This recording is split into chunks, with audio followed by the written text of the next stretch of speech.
Quick interruption because this fixes all content creator problems. If you're consistently adjusting your camera, losing framing when you move, or re-recording content because you drifted out of the shot, that is a waste of time and engagement.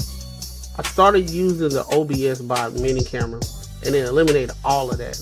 It uses AI auto tracking to follow you in real time, keeps you perfectly framed, and delivers clean, professional video without extra gear or full studio setup. Whether you're streaming, podcasting, or on client calls, this makes you look locked in and polished automatically. Stop fighting your camera and focus on your message. I dropped the affiliate link in the description. If you're serious about content, this is an easy upgrade. As you can see, I'm testing out the camera and everything, and it's working out pretty well. Hit the link, get yours.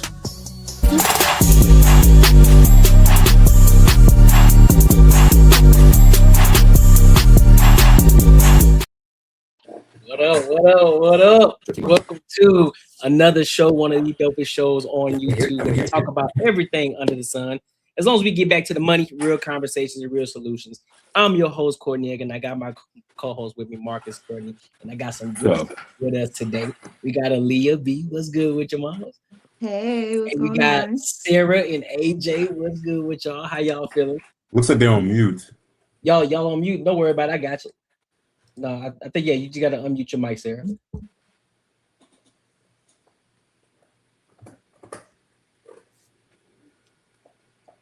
Okay. Get it? It's no, you can't hear me? You can hear me, though? Oh, he texting me. He probably texting me right now.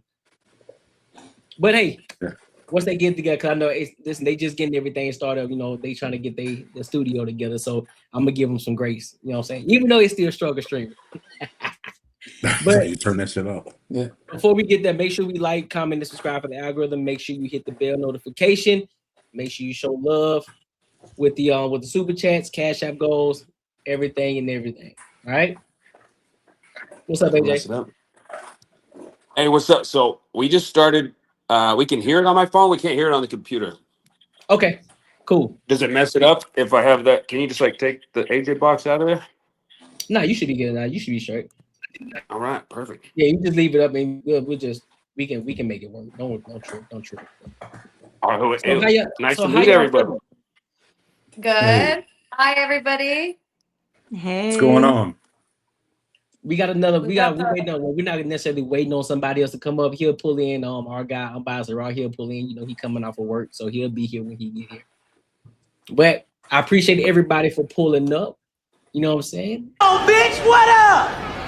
What's an uptown nigga like yourself doing down here with us common folk? All right, so listen, man, we got a lot of topics to cover today. You know, we're gonna get into it. Several topics we're gonna cover actually. So this first topic is actually the one that Marcus sent me, and it's about an ex-wife asks her new boyfriend, who she cheated on.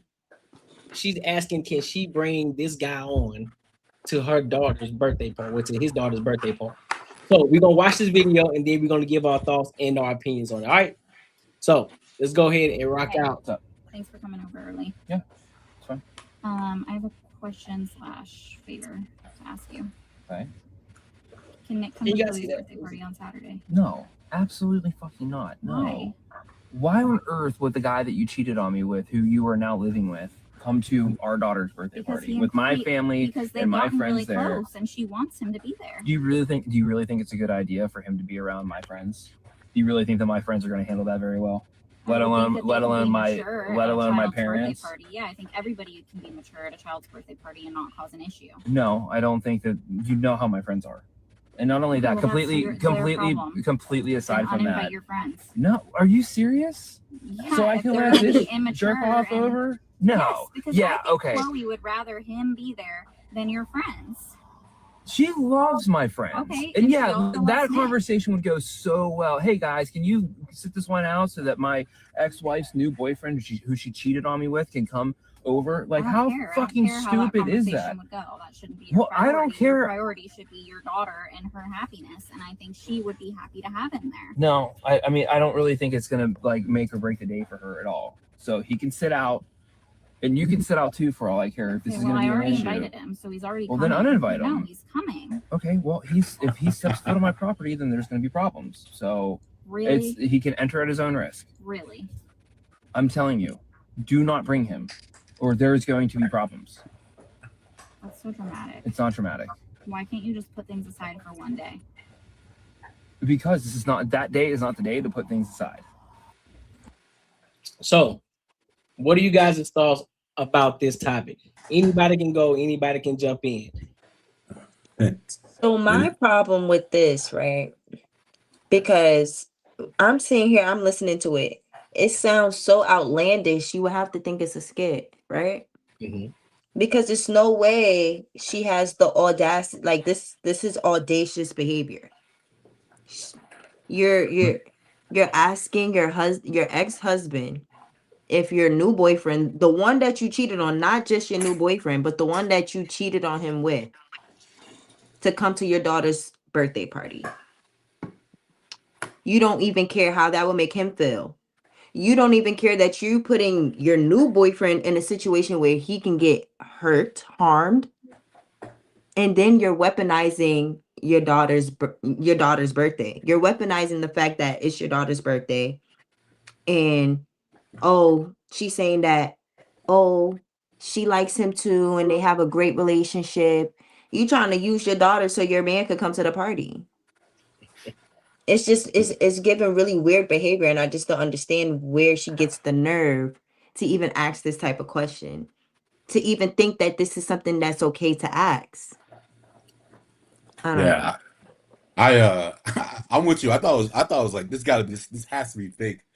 But I do know a couple dudes who like are hella easy like to get along with and will just let shit fly past them. So like for me, I think this could possibly be real. That's probably why she may have cheated on him, and then it's still bringing this sort of situation in his face. But to me, I would never be with a girl who even would put me in this situation, which is fucking crazy. Like, and what kind of dude would actually go to the party? Like, say, yeah, I'm gonna go. Like, you already know it's gonna be some issues. Like, why the fuck would you go? So if it is real, I mean, the girl and the new boyfriend definitely toxic as fuck. And I would definitely not be anywhere around that situation. All right. Sarah, AJ, what y'all got on this? Want me to go? Yeah, I think that's wild as shit. Like, I would never, ever. I mean, what do you do? I guess you got to sit there because the kid. But so disrespectful. I can't even imagine that situation. Like, I think it would have to turn into, and I'm grown up, like I don't fight, but it's like if you're gonna bring him, like it's gonna get fucked up. Like that's the only possible way. It's like I know it's at the birthday, it'll be off to the side, but that's so disrespectful. I really can't even imagine it. It made me sick, like to watch it. I felt like it. I was hoping it was fake because that's absolutely wild. That would be insane. I'm sorry for cursing. I don't know. We can cuss, right? Absolutely. Absolutely. I love it. Absolutely. I love to scratch the surface and see like right off the bat, like what emotions arise. Like that's our human instincts to like get mad at what's on the surface. But for me, I love playing like devil's advocate or kind of like going behind the scenes. Nobody knows exactly how he might have treated her for so long that he might have pushed her to the edge, and now she's just doing things her way. So nobody knows what happens behind closed doors in this relationship. He might be a piece of shit too, and she put up with him for however long they're together. It could be 5 years, 10 years, whatever. And now we're only seeing a small skit of that. So I do kind of have to have her back on that because everyone's kind of jumping on her, and I get it, but like there's something deeper. There has to be. We got to know the whole story. Wait, you said you did what? Wait, can you run that last part back real quick for me? Just seeing both sides of it and seeing all possibilities, in other words. Yeah. So, like, what's the other side? Good people don't like throw that Wait, sort of but situation what's the other in. side? The other side is her side. It's like I mentioned in the beginning, it's like we can easily get emotional right away, scratch the surface and say, okay, this is one part of the whole story. But who's to say that she had been a good woman the entire time and he mistreated her, flirted with her friends, did all this scheming that we know nothing about that pushed her to that edge. And so I'm just trying to be on somebody else's side. You play devil's advocate, or you believe that? All right, Why not? Why not? I'm open-minded. Right. I mean, that's cool and all, but even if he treated her like shit, it shouldn't change like how she goes through life. Like that is some fucked up shit to do either way. Like it don't even fucking matter. But why do people cheat? Why do people cheat to begin with? It didn't, it started in her head first. She planned it. We don't know what happened before that. Like, there's a reason why she cheated. I'm not condoning cheating. I'm not saying it's right, but you kind of are though. You kind of say there's a reason why. So you're trying to say, yeah, if a dude cheats, I mean, it must have been her fault. She did something. I mean, why? I'm with you on it. I agree. But why is it her fault? Why? No. Why is it not her fault? If we flip it around and a dude cheats, it had to be the girl's fault. I mean, she did something to him. So I'm with you. I'll go on that one. Well, if we're gonna do the roles reverse thing, if it was roles reverse and he was asking to bring his new shorty to the daughter birthday party, she would not be going for that. She would not like that. She would not let him bring his new girlfriend, especially if it's the one that he was cheating on her with. And I know that for a fact. I know I wouldn't let my it's not happening for me. So yeah. I mean, it's kind of like, yeah, you'd be glad I invited you to come. Shit. That's because I had to. Like, yeah, it's like, it'd be no, yeah. I don't know. I don't know how this, but this is the thing though. I would think this shit's fake, but I know dudes who are just passive as fuck and could let shit like this happen. You know what I mean? Like, I've seen, like, if you want to call them a super simple, whatever, like, we'll just let shit slide. And a lot of people just push those buttons and push them until motherfucker explodes. Unless he thinks he deserves it, unless he's done something on a multiple basis. He don't sound like he did something. I don't know. I mean, just from what I can see, he don't sound like he like he's like, okay, nah. He's like, man, fuck you. Like, no way. Is there research? Can we get more of the full story, or is this the only side? Yeah, this is the only only clip. But I would like to say this though, in regards of what he did and regardless of what she did, I think it's a selfish move overall because it's not about you and your boyfriend. And if anything, the guy that you're dealing with, he should already know not to even want to put himself in that space because he already know he wrong from the jump, and let alone to go around his daughter. That's a double whammy. That's a slap in the face, and that shows all lack of respect for that man overall. So I think regardless if she cheated, regardless of what he did prior, even if he did something, because I mean, I'm with you, Sarah. We don't know the full story. However, we can only go by what we have. And so what we have is she cheated. She trying to bring her boyfriend, and the kid is the most important thing out of everything. And she is the one that's being irresponsible here in this regard.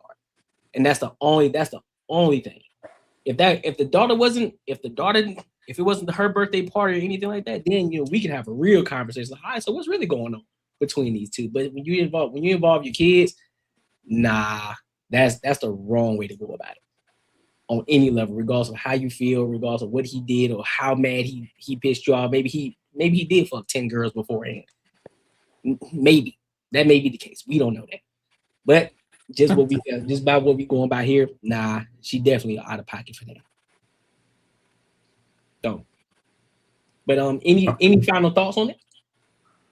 Yeah, I mean, definitely right. Like regardless of who's at fault, once you get children involved, like now the mother is not only making her own children uncomfortable, but she's also now teaching them that this is something that's normal. And now they're normalizing that for the children. So that's something that's fucked up to me, in my opinion. No, I agree. it's just the fucked up nature that she's using her daughter's birthday. Like she's using the child. She's not saying she's saying that she wants him there on top of the fact that the daughter has a relationship with him. Like she's trying to justify why he should come when that's not the real reason why you want him to come. You want him to come because that's your boyfriend and you just want him to be with you. It's not because he got a relationship with the child. It's not because of any of that. So I just don't she's using her child to get what she wants, trying to manipulate the situation. And then like Courtney said, like she's disrespecting him off the fact that she said that she already invited him, as if her saying that was like gonna make him say, oh, okay, well, like, just gonna make him back down. Like, how you inviting somebody to my crib? That's crazy. But even to like flip it around a little bit, just say, forget the dad, like the new boyfriend, like the other boyfriend. Like, I would be so pissed if my girl put me in a situation like that. Like, it'd be like, hey, you know what? This motherfucker said they gonna fuck you up on sight. And if I say, you know what, you should be able to be there. And you literally put me in there. Like, I would be so upset that someone would throw me in that situation. So I'm almost saying, fuck the dad, but like, that's fucked up. She's still pushing it.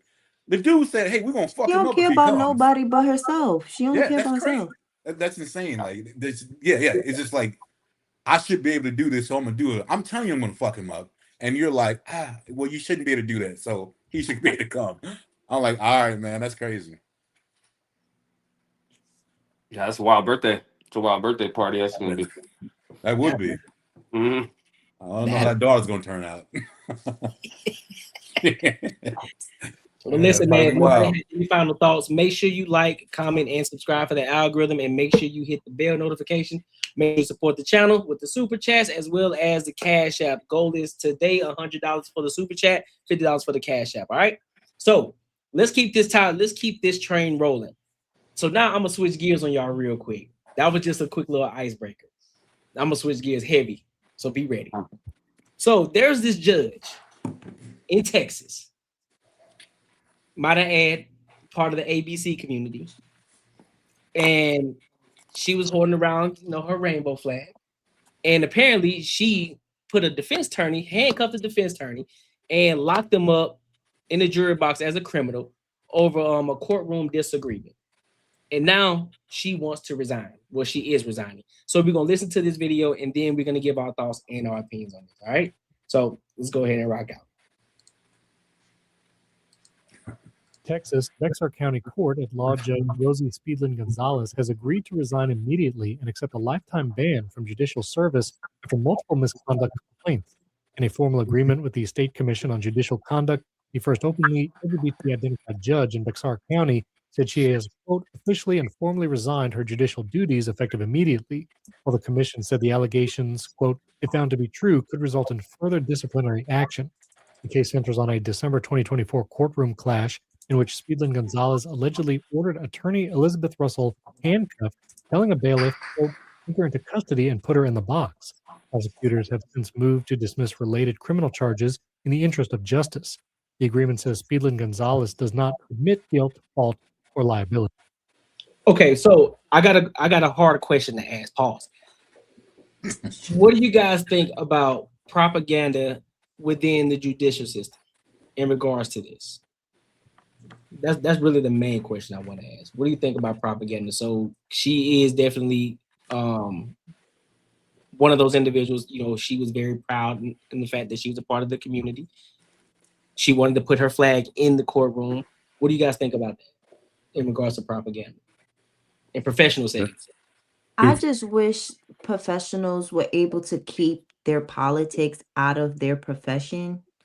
Like, I remember, well, I'm young, but I still can remember a time where that was upheld, where you kept where that was a standard in like healthcare, maybe schools, right? Where we keep religion, politics, we keep those things out of these settings just because you have to deal with all kinds of people, right? So her wanting to put her flag up, it's just like, wonder if you have somebody in your courtroom that that doesn't identify with that. Are they supposed to feel like you're not going to give them a fair trial? Like, how is that supposed to go? I just don't think people think these things through. I think they just think about themselves. These are my politics. This is what it is. This is what I want to do. and they act on that rather than looking at the bigger picture. Like, it's bigger than you. Your job, your profession, it's bigger than you. I just don't think people take in that consideration nowadays. Honestly, I think everything is more about yourself and the individual. Yeah, I mean, I 100% agree with you. Like, yeah, it should not be. Like I've said this before, and I'll say it a million times. Like, there is like not one person on this earth that I'm more scared of than a judge, because that person can do, if you are in front of them, they can have your life go whatever way they choose to do it. So if this person for some reason looks at you in a certain kind of way that they feel, because I feel judges should be like robots. They shouldn't have opinions. They shouldn't have no shit like that. They should be able to just be like a fucking robot. Like, just look at the facts and that's it. And unfortunately, that's not what it is. Like, and then you come out and you put this out there that obviously, like, I'm supporting what this is. And I've watched this before, and she makes it known, you know what I mean? Like that's what it is. To me, it's a scary place, man, that someone can go through school and get their degree and do whatever and have certain kind of ideas, and they can, no one can really overrule their decision. So, I mean, to be honest with you, like, everyone's scared of the cops, everyone's scared of all this other bullshit. Fuck that. I'm more scared of a judge than anything. Yeah, I agree with you. I have like a kind of an interesting perspective on this. So, okay, I just picture myself. So I'll say this. So I did 5 years. Got out almost 3 years ago. And it started at like 12 years, right? Like it's scary. It's scary. Like you're sitting in county, everyone's just wondering how much of their life they're going to lose, and you just hope you get a fair shot at it. And this would be, I'm keep looking at this picture you got up here. It's like, okay, she's going through my file. She sees like a flag, you know what I mean? Which used to just be like, hey, we're all American. And it's like, I know it would have, I know she'd be like, that fucking Republican ass motherfucker. And it's like, hey, she wouldn't know, like, hey, I'm pretty right in the middle. Like, they just wouldn't give you can't, like, these ideals in, like you said, the judge, like certain positions is just not appropriate at all. And it's become such a norm, and it's become such a part of people's identities. And like, for some reason they think like, it's like, hey, I didn't freaking go out and do nothing great. Like, I wasn't out in the street, like, trying to kill any of you guys. Like, you just put everybody, it's split down the middle. You're either here or you're here. And it's like, it ain't even a team like that. Like, this is the team, that right? Like, this should be the team. Like, what? It's like, hey, cool. America like allows that stuff. Like, cool. That's good for the team. Like, America also allows you to disagree with it and raise your kids differently. Like, but we're all American. And it's like, that's the part that's it's just so annoying to me. It happens with race. It happens with politics. It happens with religion. It happens like with so many different things. And people just forget, like, hey, we're all American. Like, why would you hate America for allowing you to hate America? Like, this is great, dude. Like, you can hate America and go do crazy, like, protests. Like, you can't do this anywhere else. Like, people just don't get it, and they just, I don't like it, because I'm looking at this chick, and it's like, I know she'd have given me 12. I just already know it. I look at her, and I just know it. I'm like, yeah, she'd have maxed me out, 100%. Yeah, you didn't have to say a word. She's like, nope, I don't give a fuck. Guilty. I'm like, dang. I was guilty. Like, yeah, I got me guilty, but like, be cool, please. It's, Yeah, no, yeah. Bro, I'm gonna be real quick. I'm gonna be real quick on this one. I had a story like that too, bro. Like real quick. So I got a DUI when I was 25, and I end up, I'm gonna make it short. I lost my job. I was on a payment plan. Lost my job. Fucking got another job. I only had like maybe $600 left to pay on it.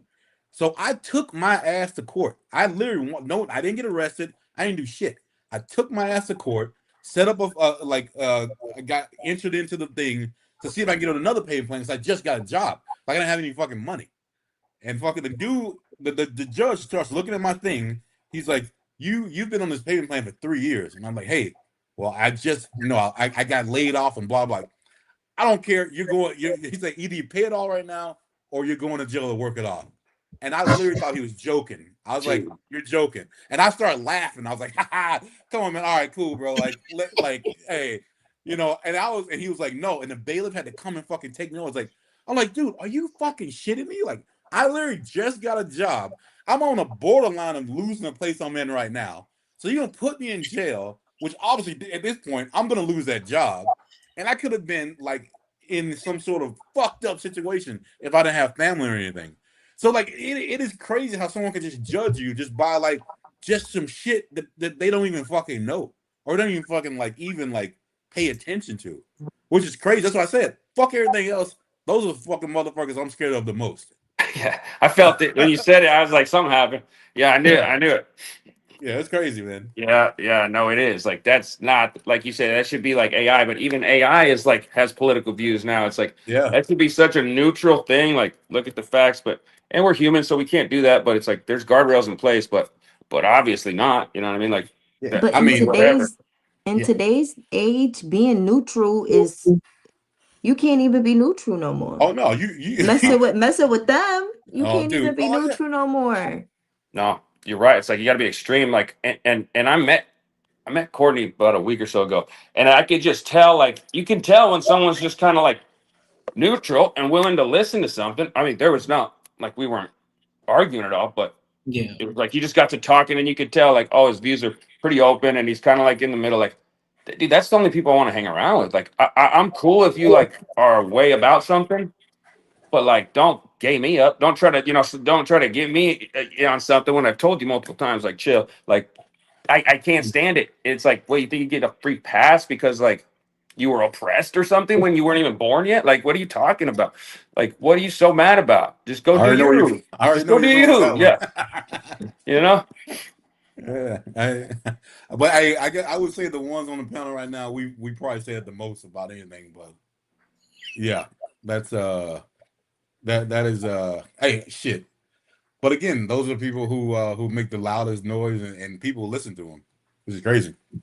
Yeah, I'm with you. Take code Ralph. Don't start with that bullshit, bro. Oh, Sarah, what you got? What you got on this topic? I have no comment. I'm sorry, I can't comment on this. Oh no. Okay, that's fair. I'm concerned. I don't even know what that means. Yeah. You sure? You got a lot of friends, huh? You can have an opposing. Hey, your friends, they love you. They won't like cut you off. The fact that you don't want to speak is proving our point. Hey, if they love you, they'll still be your friend. Listen, stand on what it is you believe. But if you don't want to say anything, that's fine. That's perfectly fine. But that But I'll step in here. I don't think you got the right read. I think honestly, and I don't know. We haven't talked about it. I don't know your views on that. Like, but I don't think it's like because she was gonna like oppose it or like talk shit about us. No, I'm saying if she agrees with us, like say she agrees with us on this platform, she might catch flack, in her personal life.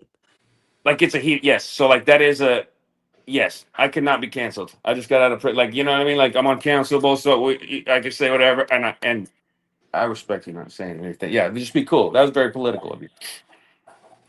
Yeah, I mean, yeah. Hey, you gotta support. If you got a mortgage and shit, that may stop it. I'm with you. That's fair. Well, listen, man. Make sure y'all like, comment, and subscribe for the algorithm. Make sure y'all hit the bell notification. So let me read these super chats real quick. All right? Yeah, you right, man. Making money is me, man. 10 years, me and you gonna have matching Benzes. 10 years. I think more like 10 days, man. 10 days.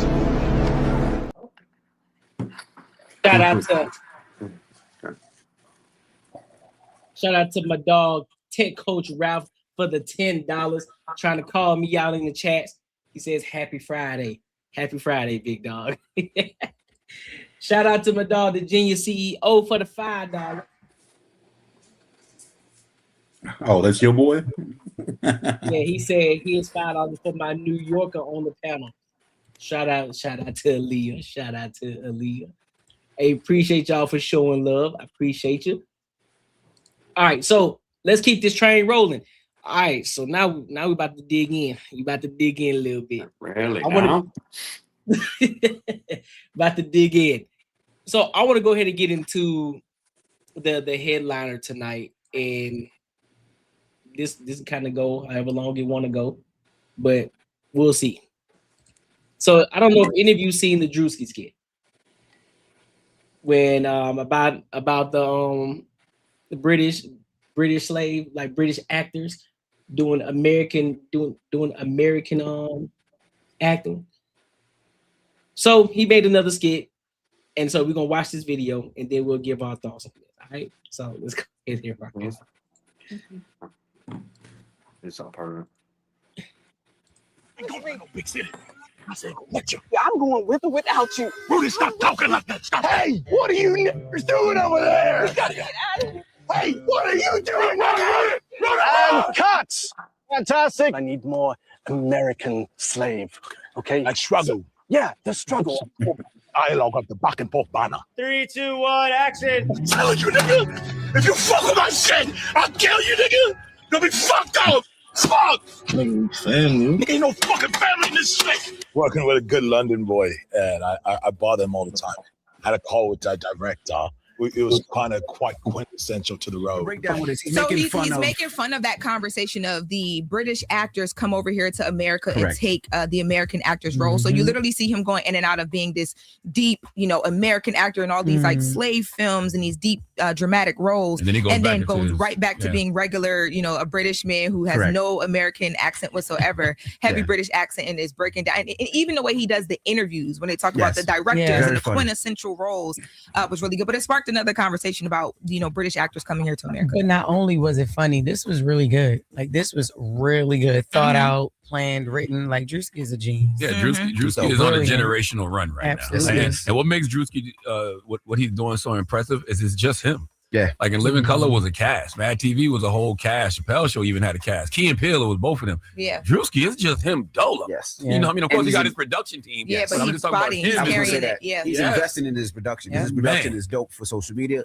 Amazing. Tier 1. And another thing I like about Druski is everything folks argue about, because we live in just a talk chat era, he just puts into his sketches. Right. It's not even satire. It's just social observations. The megachurch skit, the conservative woman skit, the British actor skit. These are things people have been debating for years, and Druski is, like, man, F wasting words. Yeah. Let me just show you what I'm talking about. I love how great of an actor he is too. So what are y'all thoughts? What are y'all thoughts on this? I'm gonna let AJ and Sarah go first. What are y'all thoughts on this one? You and me.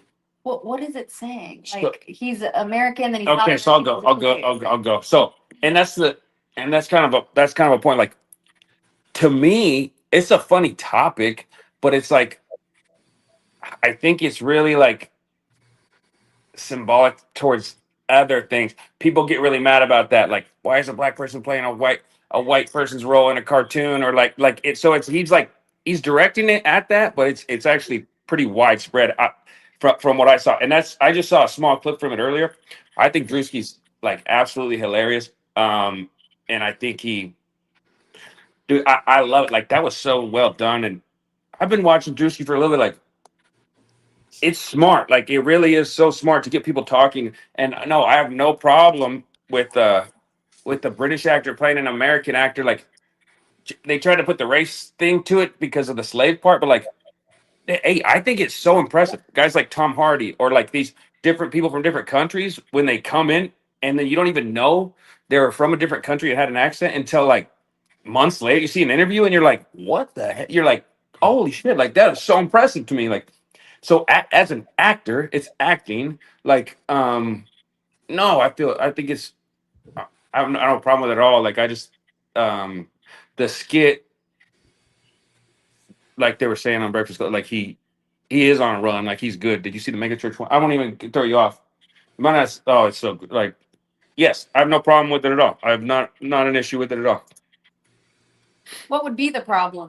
If they're, like that. Okay, so that like somebody from a different country would be playing a role that maybe should be reserved for for American For someone actors. who's actually an American. Yep. But the whole point of being an actor is to act as if We're on the okay. same. That's Right okay. there. Cool. Yeah, we're right there together. Yep. Serenade it. Okay. Yep. I agree.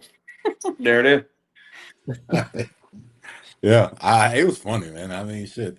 I'm not even lie, man. Some of these British actors are sound like legit harder than actual thugs.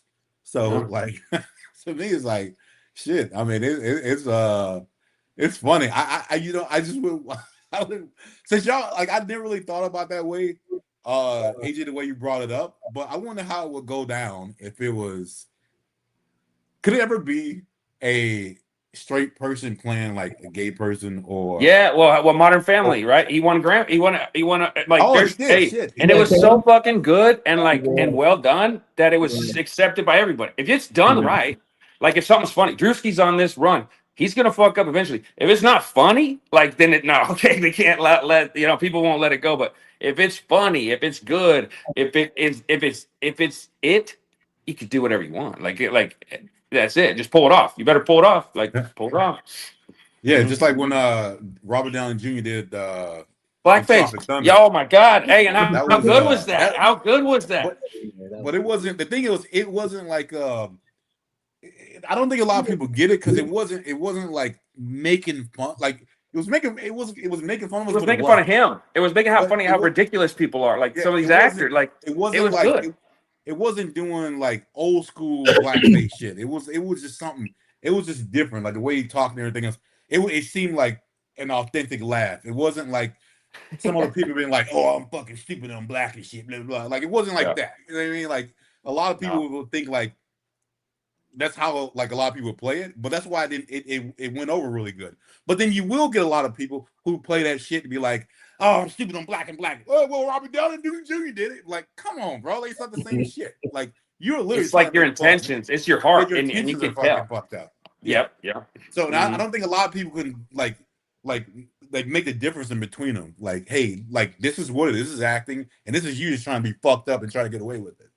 So like, but yeah, no, I think it's funny as shit. Aaliyah, what you got? I find Druski to be funny. I think he's funny because, like Charlamagne said, his skits is based off social observations, just regular like the things that people talk about online.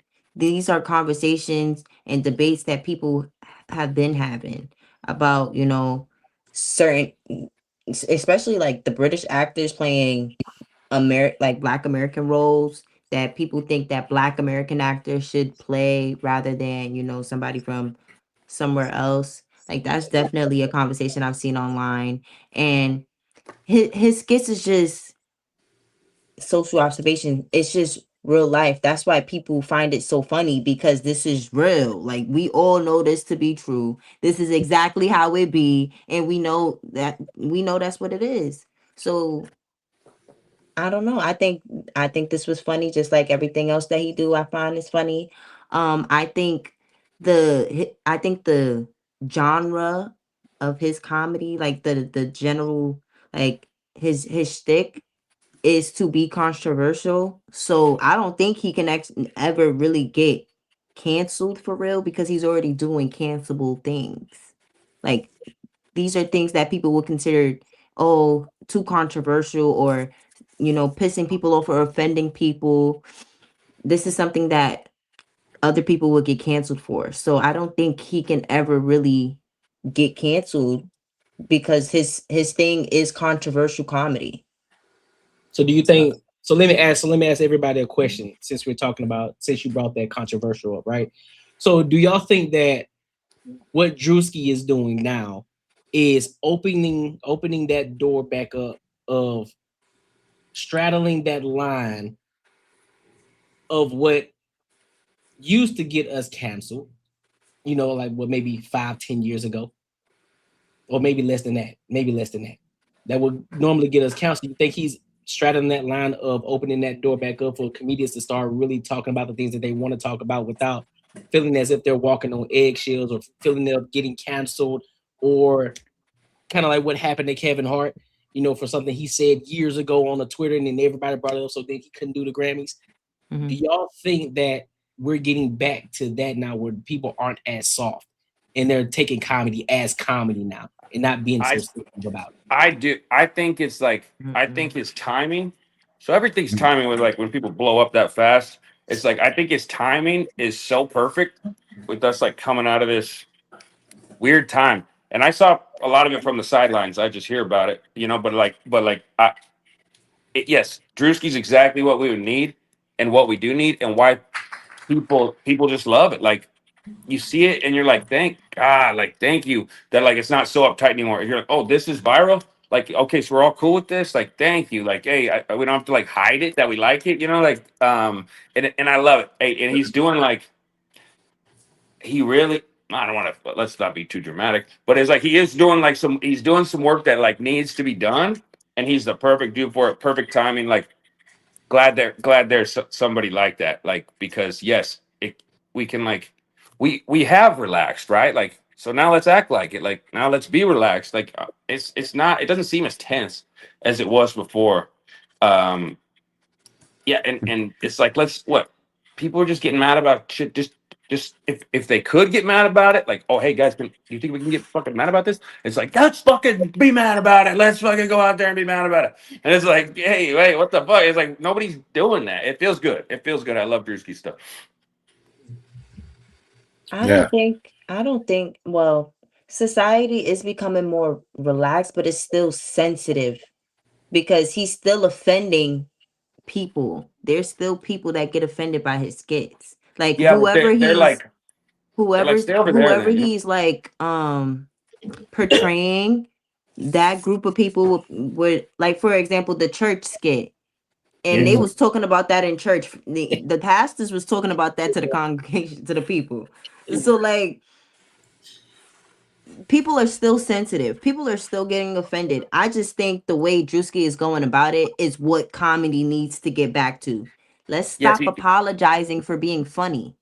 He's putting a light on it to show how ridiculous it is. So, like, you could be mad, but you got to be mad quietly, I think. Like, you really can't be mad in public because it shows how it's like, that ain't, you're on the wrong side.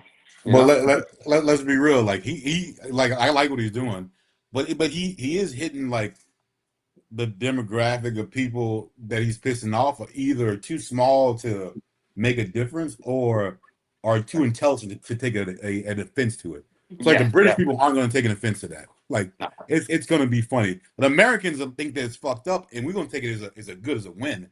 So it's not going to do that. The church people, they're not big enough to take over shit to get him canceled. Well, and he was right on with that. You know, like, so fucking, if you see a white person try to do this shit, it's fucking done. Like, it doesn't matter. Like, and to me, I would look at it as jokes, but a lot of people are just so fucking sensitive about a whole bunch of bullshit that it doesn't matter. But I think he's in his right space in what he's doing, but he's not going to fuck with the people that could really fuck him up.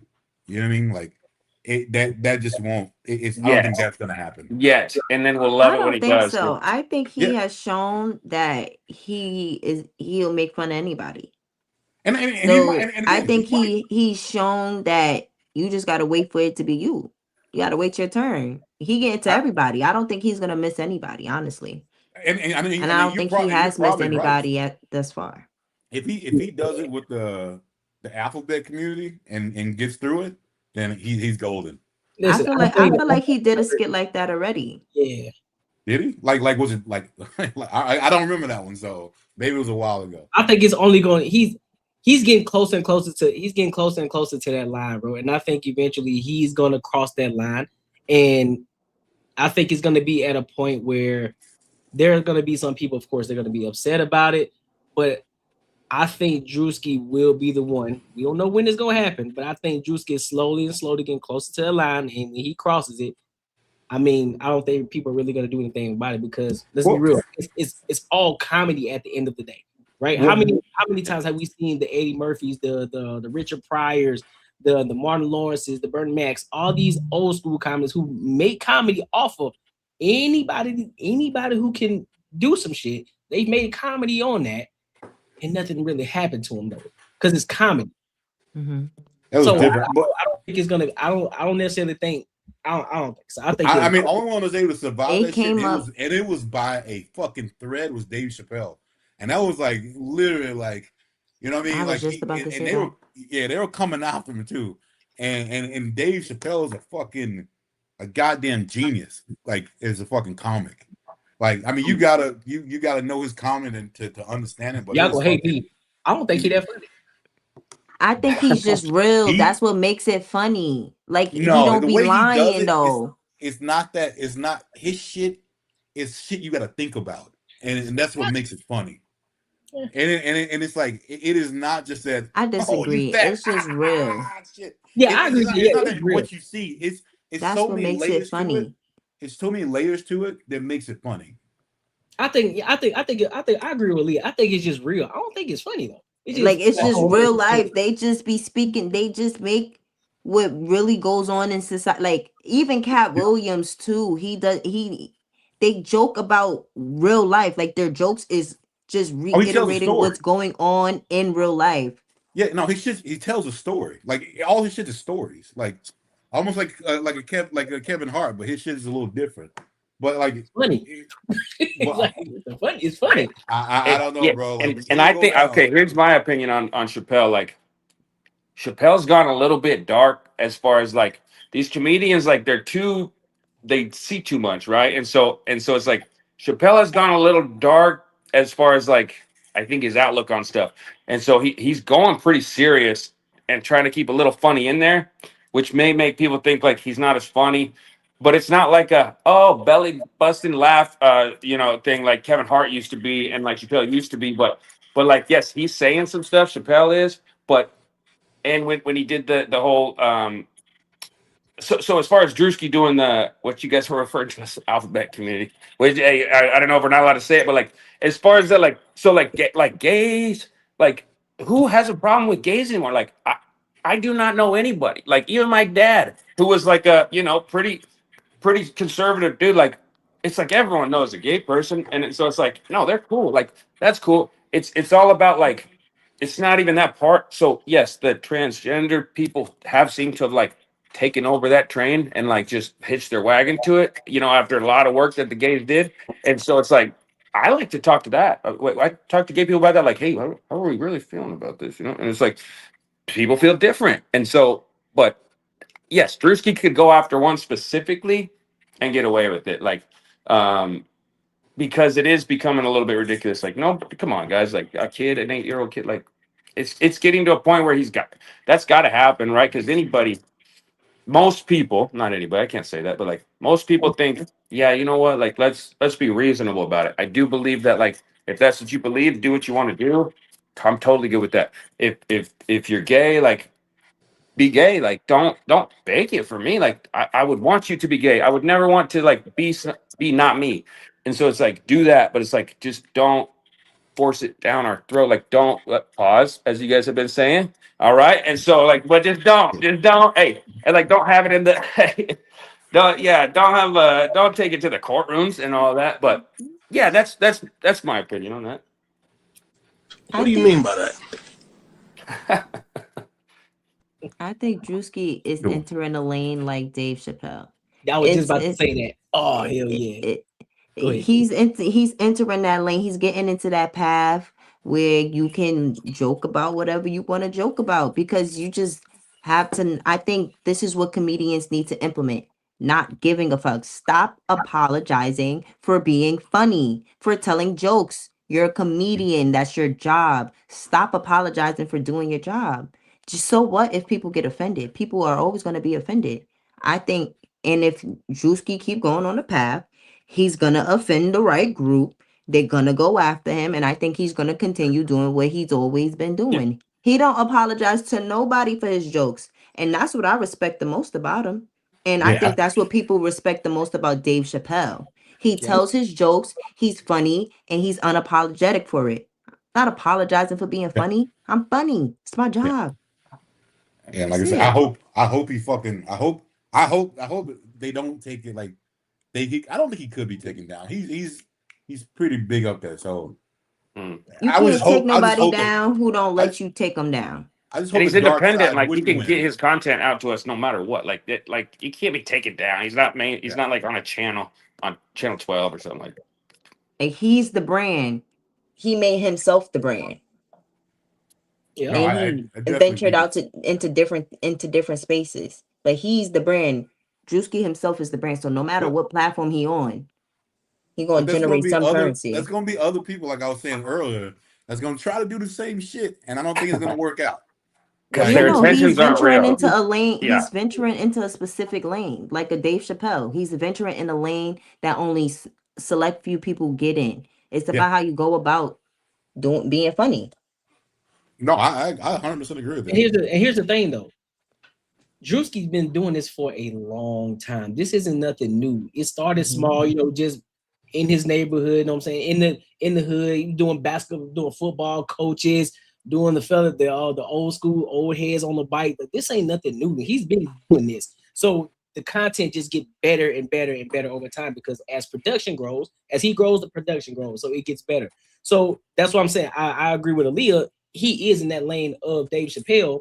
Now I know Loso said, he ain't Dave Chappelle. Like we're not saying that he is Dave Chappelle, but it's in that same lane. It's skittish, it's skit like, he's doing the different characters, kind of like Key and Peele, same thing. But they're all in that same type of lane. And so he's doing it, but he's just a one-man show, kind of like Dave Chappelle was, just a one-man show all by himself. And he's playing all the actors, he's doing all the characters. And so, but in this form, it's just 30-second, 60-second clip versus a whole series like Dave Chappelle was doing. And I think that's going to be a thing that he's going to eventually get to at some point. So Sketch comedy. it ain't going to be Dave Chappelle's things. Like, so we're not going to try to compare it to Dave Chappelle, but I think it's going to be something along the lines of that. Yeah. Shout out to Druski. But that's what. But Tedco, that's what I'm saying though. I don't think. I'm gonna be honest with you. Do we see what's his name? Jordan Peterson? No, Key and Peele. Do we see Peele? Not Peele, Jordan but Peele. I know one of them did stand-up comedy, but the other one, he didn't do stand-up comedy, but he's still as big. So you really don't need to do stand-up comedy to be considered a comedian. I think you need that. You need that from other stand-up comedians say, oh, he's a real comedian, of course, to give them, to give them their hats and all that shit like that. But does he really need to be a stand-up comedian to be considered a comedian? Nah, I don't think so. Nah, not everybody's good at stand-up, but we're good at like sketch comedy. Like just not good at stand-up. It's like Key and Peele. Because I'm really finna fuck everybody up now. They can be pissed off. Stand-up comedy-wise, Martin wasn't funny, but his shows were. I agree with you. I don't think he was funny at all. He was a great host. He was a great host for a Def Jam. But when you talk about just stand-up comedy alone, I don't think he was that funny. Just being real. And they can crucify me, but I really don't care about it. Okay, well, Teco Rob, he said I agree. Well, that's what it is. But yeah. But any final thoughts on this topic, man? Shout out to Druski. Keep being funny. It is what it is. Keep it real. Yeah. Love it. For me, right? I'm sorry, my bad. All right, so yeah, nobody else. Okay, cool. So make sure y'all like, comment, and subscribe for the algorithm, and make sure y'all hit the bell notification. So let me read this comment real quick. What do you say? A sketch comic and a comedian comic are two different demons. That's a fact. That's the fact, bro. I agree. So I want to go ahead and get to Sarah Fatina. So she's been in the media for a minute on YouTube, going crazy, saying a lot of things that are upsetting. I guess you would say women for the most part. And so she's just keeping it honest. She's just keeping 100. And so I'm going to play this clip. This clip is a little longer. If y'all need me to pause it in between, if you hear something, say, hey, Courtney, pause it real quick. I'll pause it for you. And we can speak on whatever it is. But this video is kind of long. So I'm going to play it. And then we'll give our thoughts and our opinions on it. All right. It's the bond that I share when I'm having a tough day and I'm talking about the fragility of my parents being older. It could be maybe finance or work stress or whatever. But sometimes shooting the shit with a friend does look different with your partner. Maybe I need to vent for a second. Where are your girlfriends? They're there too. Okay, so if you're already having those conversations with your girlfriends, why then do you also need to have those conversations with him? Why Because because there's a part of your intimate capacity that he is taking. So much so that if your partner were to say, I don't really, I love him. Intimate capacity. Yeah, we have capacity for everything, we right? are humans. I guess that person is that important to me then. So is that person more important? If your person were to come to you right now that you've been with for 3 years and say, you know what? I love the dynamic, but I don't want you guys to have a one-on-one my romantic partnership shouldn't be placed in a hierarchy with the other men because of gender. So icked out. I would be so icked out that he and you're serious. I'm dead ass. This is what I be me. I know you are. And you know what's very difficult about it? That is so perplexing I love my to friend. me. Yeah, we've been friends longer than my relationship, right? I probably would sacrifice him. Who, because your I'm friend? because I'm that in love with my man. At this point, right? Which sucks. But what would end up happening is I'd be so resentful that my man controlled my life that much. It wouldn't work. But is it control? And that is just it's absolute control. Or is it respect? Because I don't think that's control. Throw at that all. goddamn word in there. No, this is what I'm saying. But that's the thing, right? If you respect me, if you love me, if you care about me, again, the same way that cheating would hurt me. Yeah. Why does it go differently than you removing someone that I care about? That would hurt me for me to have to But disregard the barometer for respect for you and I are both different. Absolutely. No. We're not. I'm not keeping it on respect. I'm talking about hurt. If cheating is something that would hurt you, why is it then okay for him to set this boundary that essentially would remove someone from your life that would hurt you? Why is there a hierarchy of hurt here for what's allowed and what's not allowed? So this is what I think. I think that this is why it's so important, number one, for us to know ourselves, right? Because for me, there's not a man on this planet that I would choose over my husband. Or your I don't kid. care. No, Yeah, no. for sure, right? I'm choosing my husband. And this too, right? You choosing everybody over there. That man over everybody. I am. There we go. Because this is your once in a lifetime platinum needle in a haystack, swing for the fences, best friend, confidant, lover, husband. But that's not true because people have multiple husbands. No, and that's the thing. You see it different. So what I'm saying is you got to choose a person that sees it the same way as you see it. I would never choose a man. Yes, I would never choose a man that felt like he needed to go out with his girlfriends all the time and then would try to play me like I'm insecure. Nah, Negro, I don't feel respected when you're out with a bunch of different women. So we have to choose the people that make the most sense for us. And on top of that, I feel like because when y'all are saying the words that are coming out of your mouths, like this makes sense to me in my mind, and not to make a debate, but in my mind, I'm like, y'all don't want to be married. That's what my underlying voice says, because ultimately what you're saying is there's another man that is more important than your man. And why would your man choose the importance of going to a bar? Yes. Sarah, frankly, saying that, and I can only speak from wanting to be married. Yes. The commitment, the love. That I want commitment and love too. The lifetime, the children. Yes. God, we know. I don't want children out of wedlock. I want to honor each other's families. I love how blended we are now. I love how we take care of each other. Yes. There's no world where that friendship, sorry, Andre, I love you to death, means more than that. But this is the thing. This is why don't have the issue where he feels like I can't walk outside and go to a bar with him. But Weezy, here, there's not a place in his brain where he's going like, and now she's gonna suck his dick at TGI Friday. It's not about that. It's not about the sexual act. So let me say this. So because I'm glad that you said that. When you bring up your man and you're like, there's not a piece that would act that would make me choose. I'm choosing my man over Andre, right? Right.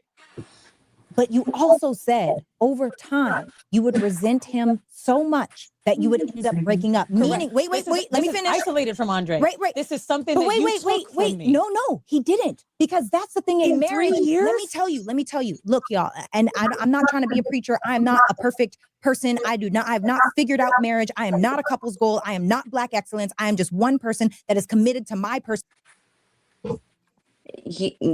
The girl don't understand the word sacrifice. Nope. Like, why she got to sit there and explain a simple concept? If you sacrifice something, that means you willingly gave something up. Like, you willingly let that go. Like, you let that go for the betterment of your relationship. So he didn't take anything from you. You gave it up. I don't understand why she has to explain simple concepts, but Okay. So is this like controversial? Is this controversial? This Yep. this For it is. women, Okay. yes. Okay. And so I would, man. So to me, and everyone's different, right? Like Sarah may have a different opinion on this, because people have different friends, I guess. Like people have, I don't know. To me, as a man, if I had a woman I wanted to marry or was married to, like it's not like taking orders, but it's like no, absolutely not. Like you will not be hanging out with like other straight guys all the time. Like if you know somebody that's like a childhood friend or whatever, like I'll roll with, or like one of your friends will roll with. Like it's just not it's just not happening, right? Like we're married. Why would you even do that? And I think someone's going to expect me to not be talking to other females, like especially.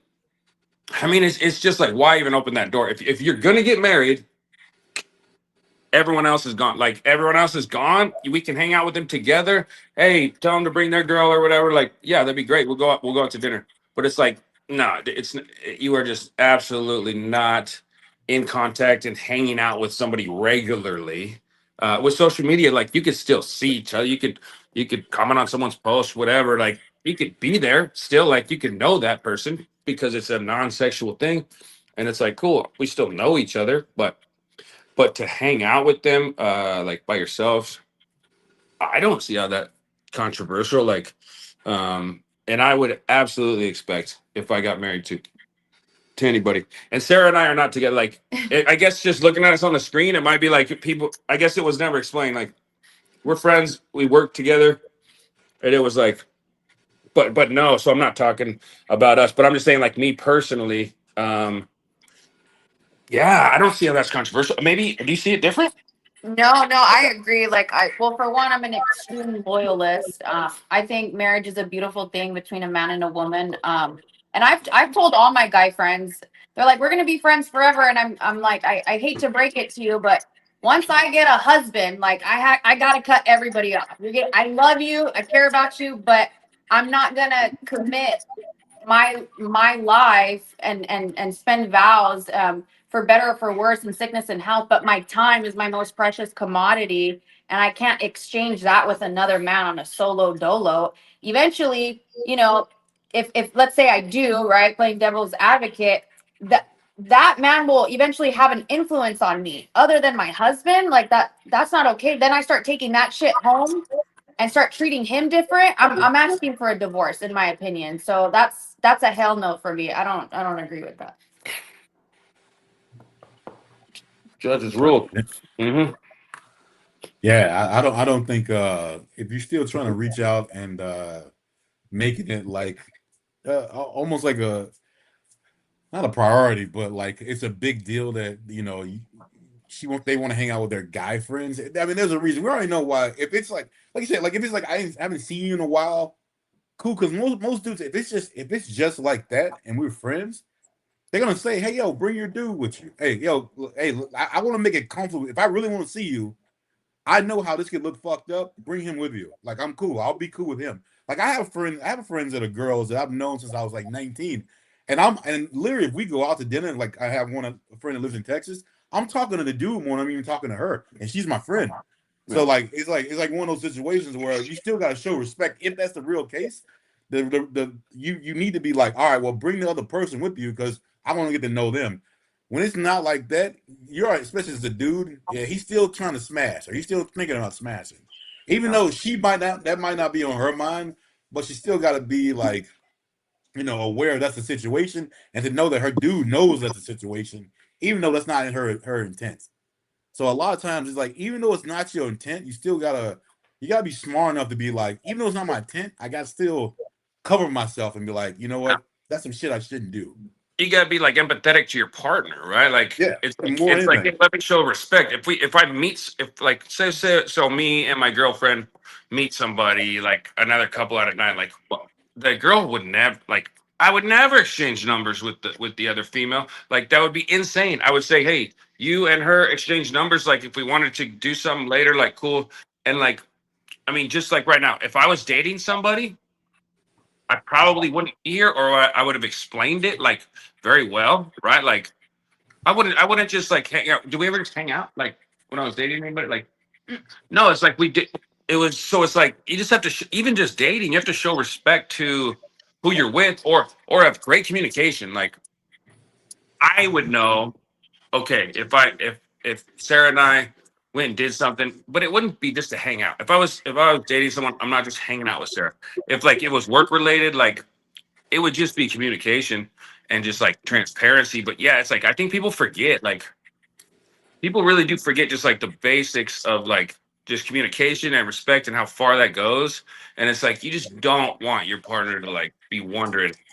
I would go out of my way to make sure like I'll sound like a bitch. I'll like just keep saying shit over and over to like be like, hey, it's not this, it's not this. And it might even sound weird. Like, because I'm thinking about it. Like, I know what you might be thinking, but yes. I was literally about to say the same shit.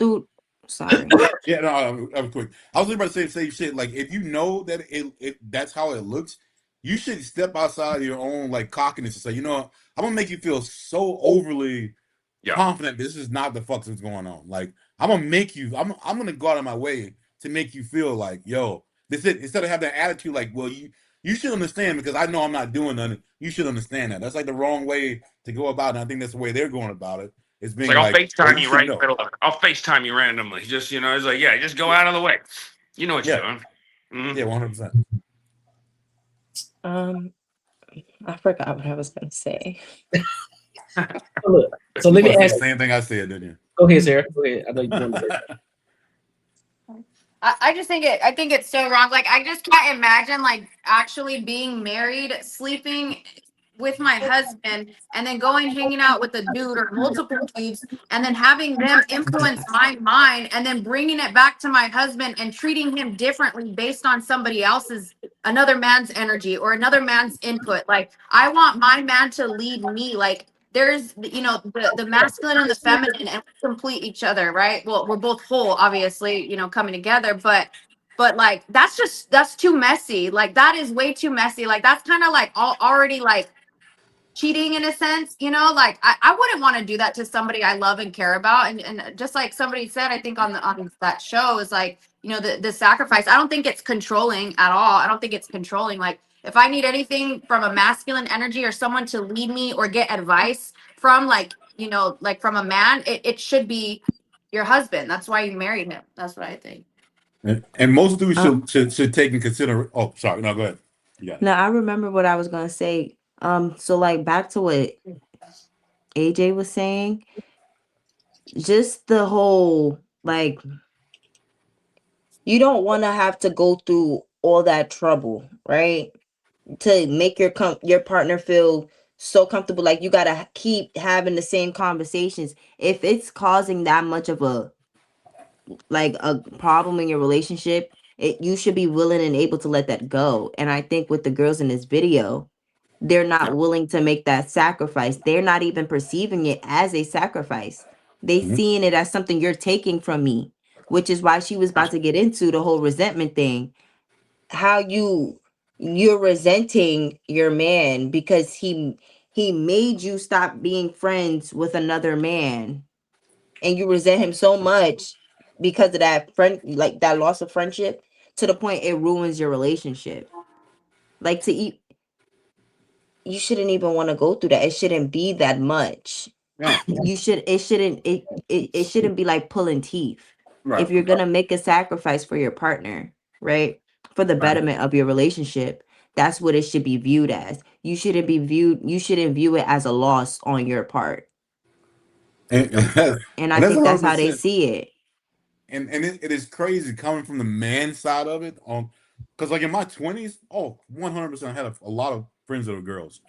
And then it would be the situation. I mean, like, they ain't really like if you compare it to my friends that are dudes, no, it ain't the same. I knew what the fuck I wanted to do. Like, and if it was like a chink in the armor, bro, I'm in there like 100%. And it was usually when like that would happen is when they were having an issue, a problem. And it's like, all right, yeah, you're gonna come, let's hang out, let's talk, whatever. And most dudes gonna sit there and just hate on your fucking dude the whole time.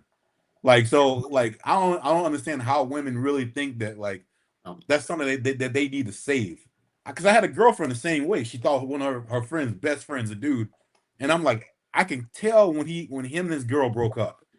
Because when he was with his girl and they were good, he never fucking called her, like never, like. And then she'll like say, "Hey, I'm going to hang out with so and so." I'm like, "Oh, let me guess, he's not with that girl anymore." Cool. All right, yeah, I understand. Fine, because he's not gonna fuck his shit up. Like not even close. Like believe me, when he's got a boyfriend or he's got a girlfriend, y'all ain't talking. Y'all not hanging out. Like it's not gonna happen. But So let me once he does, then yeah, he's open all the time, and you will go and hang out with him. So let me ask everybody on the panel a question. Generally speaking, not anecdotal experiences, but just generally speaking, do y'all believe men and women generally can be friends? General, no. Generally speaking, now not anecdotal. Just generally no. I say no. Like, are you saying like while in a relate or just keep it at friends? Is that what we're saying?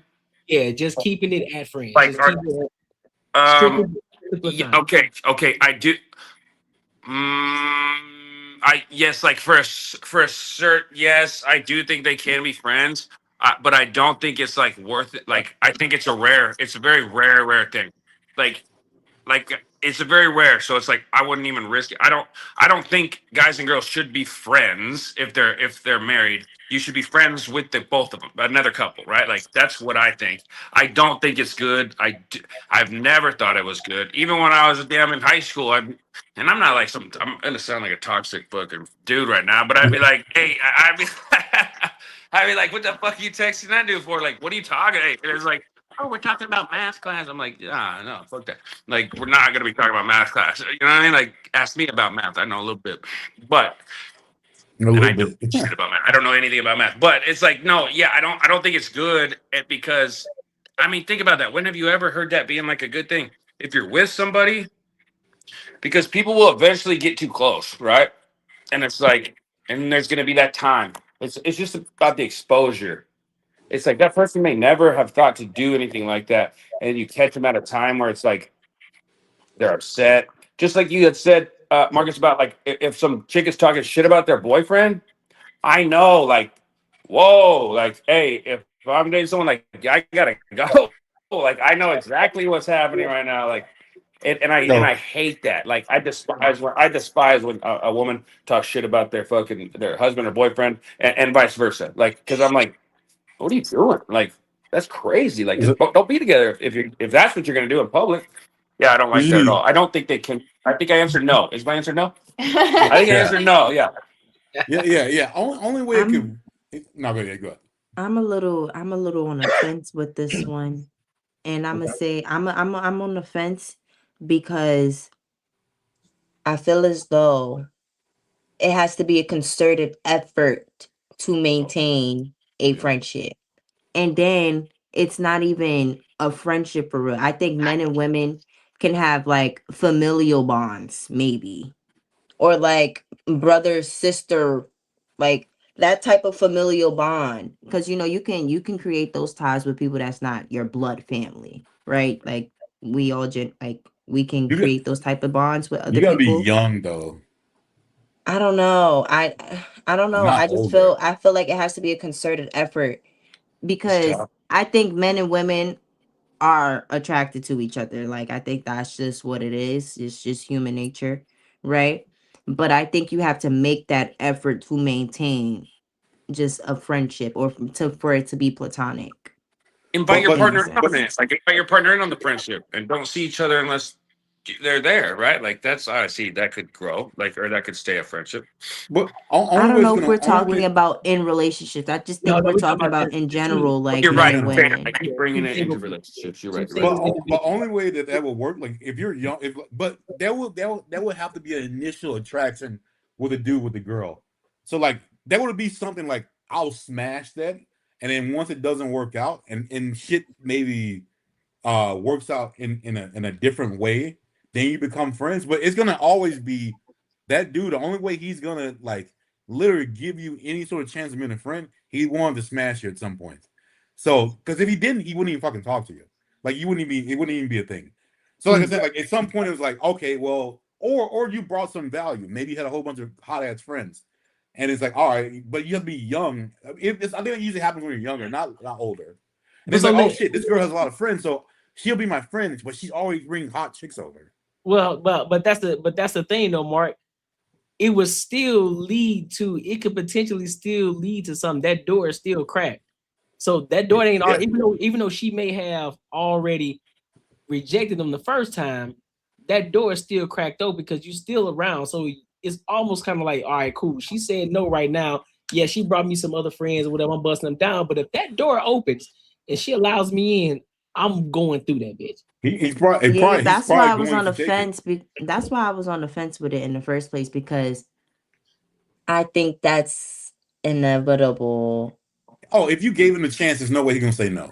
Yeah, that's what I was thinking. That's why I was just like, so that just goes back to the ultimate question: can they truly, generally speaking, can men and women generally and organically be friends with no strings attached at all? Nobody catching feelings on either side. It's hella rare. Here's the answer. Here's the answer. With a girl with the ugly ass dude or a dude with the ugly ass girl. Like that's the only way it could ever really happen. Honestly, like you'd have to be like cool.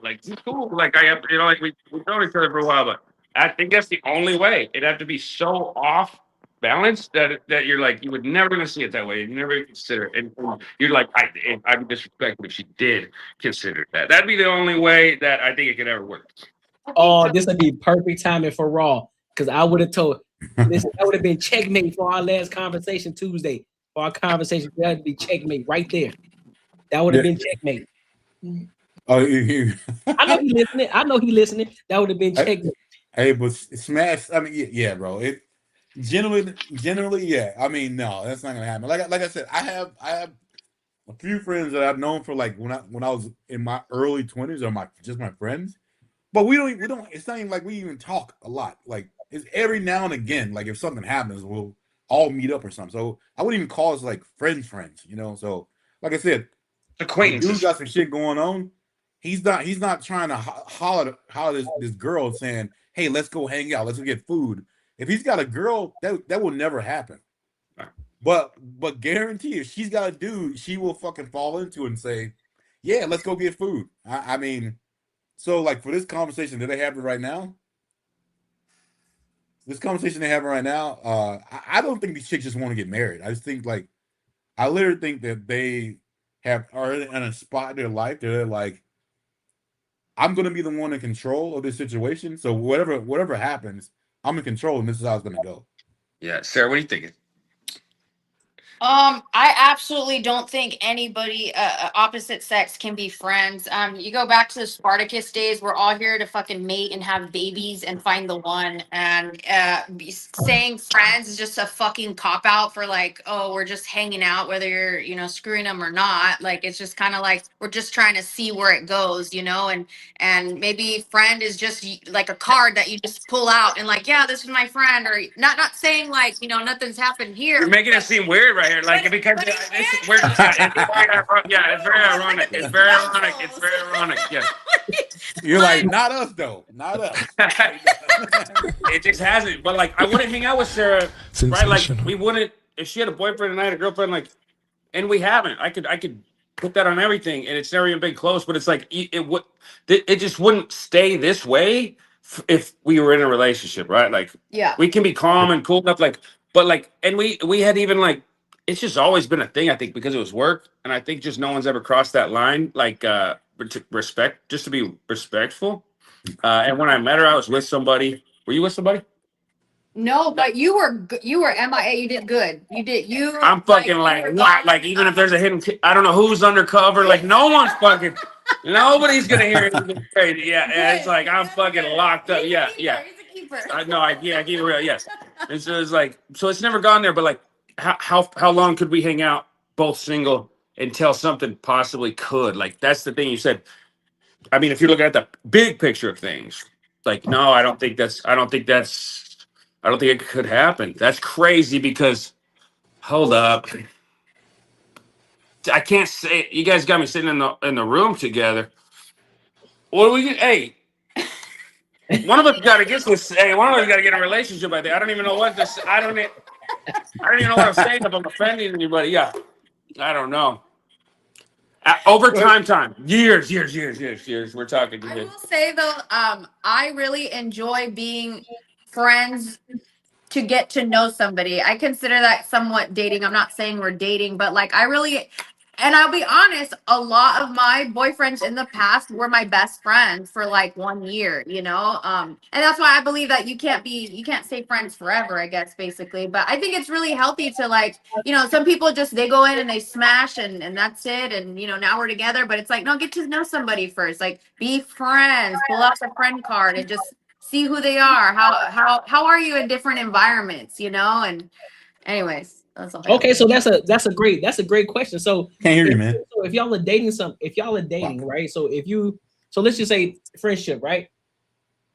Does that mean it's strictly that individual that you're dating? Is it with intention? Or is it I'm dating multiple different, or I'm friends with other people? You know, that don't necessarily mean it has to be a sexual thing, right? It's just meaning you're talking to other individuals. You're trying to pretty much gauge which one you actually want to give the most of your time to, or do you just engage with that one person and that's it, and just see where it goes? I missed the question a little bit. Like I'm not 100% sure what you asked. Okay, so what I'm asking is this: when you're talking about friends, right? Because Sarah mentioned that, you know, she want to be friends first, right? Most of the time, because most people just smash, they get in a relationship, and it's just whatever. So when you guys are dating, is it with intention with that one person, or is it for friendships with multiple people, and then just seeing which one just kind of makes the cut? Answers. There's first. So I don't even consider yourself as dating until you're only talking to that person. Like you're not dating until you're only talking to that person. That's the only person you're giving your time to. Like that's who you're talking to at night. That's who you're texting throughout the day. Like you're not dating until that. You know. You only date one person, and that's because there's if people. I'm dating. If I'm saying like we're together, yes. Like if I'm with somebody, like I'm gonna answer a phone call. Hey, what's up? Like here's my advice. Like as far as like a professional deal, like bye. But it's like I'm not gonna be talking to them at night. I'm not gonna be like trying to mac them on the phone like a cupcake them, you know? Yeah. Well, because he's saying that there's people out there that date multiple, and I've heard about that. And believe me, I've never actually dated multiple people at the same time. I've never done that. I think that's like my extreme loyalist. Like if I like somebody, I like them, you know, type of thing. But as far as like this friend thing, like if I'm not hooking up with nobody and I don't think anyone's like really serious, like I do have guy friends, right? Where I'm like, and this is me being honest, you know, may the best man win. Who's gonna, you know, show me and you know, appreciate me more? Who's gonna, you know, give me more, you know, of their time and affection and stuff like that? And it's, you know, a lot of guys don't understand. Like yeah, we're friends, but I'm still always watching. You know, like not like a psychopath, but like, like I am. I'm always watching. I'm like Sound a little bit behind the scenes. Yeah. No, like I've been a Definitely fucking total lurking. hoe lately. Hey, I've been just a confession. I've been a total hoe. Hey, and like, and I wouldn't even try nothing. I swear to God, I wouldn't. Cause she'd be like, no, what the fuck? Like you, like, I see what you're doing. You know what I mean? Like, I wouldn't even. I don't know. Why did I say that? Who knows? Clip it. But send it to my parents. Yeah, send it to my parents or something. Yeah, I don't know. But you already tried. She was like, no. No, but it's like I would just know, like you just know someone, like I don't know. I think it's because it was a work thing. So and I just don't do that. I don't mix that. I've seen that. Maybe I've done that. And it's like that never goes well, right? Like you don't want to have to work in the same place and then something always goes wrong and it's like, oh my God, like I have to change jobs, you know, because it's terrible. Or it could work out because they don't want to embarrass themselves and say, I'm about to stick this shit out. Like, yeah. I don't want to be that person. They can't ghost you if they work with you, right? Yeah, but dude, like I know, but what if you want to be the ghost? What if you want to be the ghost? Yeah. Right. Oh God. Yeah, that's true. You kind of screwed. Mm-hmm. That works. Yeah. What up, bro? What's good with you, bro? That boy fresh off of Trying to get this camera. Trying to get this camera in order. It's all glitching and stuff. Glitchy, you can hear me? Yeah. We hear you. Yeah, and I'm trying to get this camera. It's glitching. Chaotic Truth says there a link. Oh shit. Yeah, bro. I got you, big dog. I'll send you a link. Dang it. I'll send you. Oh, not chaotic. Hold on, I got you, big dog. Hold up. Is that the African? Is it the African? Is that the African cat? Bro, what you got going on, bro? I don't know. You're gonna have to just work with it glitching. What's good with it, bro? I know you've been watching the videos. Man, What's gone through a lot. I see Leah ran away. What you got on it? Oh snap! What's good with you? What's good with you, big dog? What's going on, man? How you guys doing? Good. I'll let you go first. All right, go ahead. What's happening? What you got, Chaotic Truth? What's good with you, bro? Nothing much, man. Pretty good, man. How about yourself, man? Happy Friday to you all. Happy Friday, man. Feeling wonderful. Appreciate you for pulling up. Yeah, man. I decided to start panel hopping again. I think it's only fair that I start reciprocating love that people have shown me over the years by going to certain panels, and and I saw that your title. I saw that earlier. This controversial topic, and you're doing a topic about it. I wanted to weigh in on it. You're hour and a half in, so if I may. Yeah, absolutely. Hey, listen, go ahead. Let me take her off the screen. Go ahead. What you got? British actors are trained, like they are actually classically trained. They are trained in theater, like they are actually trained. And that's one of the biggest reasons why Black British, white British, particularly these two racial groups, are recruited to act in our movies, right? And me being a person that has actually been in a movie, actually with Daniel Kaluuya, nice. You can see the difference. And don't get me wrong, man. Some of the greatest actors are clearly American actors. I mean, let's just be honest about it. But what has happened in America that I'm seeing is, or what I've seen is, more of a focus on, editing or just popularity overall. Whereas if you really watch a lot of British film, like their series, if you watch a lot of Korean films and their series, man, they have some great story plots, great movies, great acting. Whereas in America, and I'm using we, but I'm not a part of it, but Hollywood, man, they're still redoing movies from the 80s and the 90s because there's no creative talent. So I get it. You would want an actor to play when they're playing a character, it would be nice if they were of that lineage. That'd be nice too. But in all actuality, the whole thing about art is expression. And I said it on my channel 2 days ago, and I made a live stream about it about a year ago. If Ryan Gosling wanted to play Martin Luther King, hell, if he plays a good role of it, I would support it. I would support it. I mean, he is a human being at the end of the day. I mean, we're all human beings, but if he's really, probably wouldn't be that good. If he's really that good at acting, hell, play Malcolm X.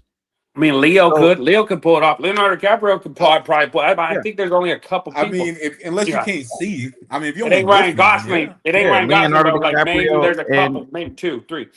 And so, the thing is that one thing I could say about, I've actually traveled to Europe. And I gotta say this, man, and this is gonna be very controversial. European people are very civilized and very refined. You know, and I think that's another thing too that is probably wanted in by these producers. Like, you know, you don't want to deal with no ghetto ass black or no uppity ass white in America. Oh, you know, I'm a part of the Screen Actors Guild and I demand this. You don't want that shit here. A British actor, I don't even think. I think they're not. I don't think they're under SAG. I could be wrong. So you're dealing with a Brit. You may not have to go through the contractual hassle that you're gonna have to go through with some goddamn uppity American. You know, oh man, I was in this movie, man. And y'all like for example, I saw the movie Michael. Great goddamn movie.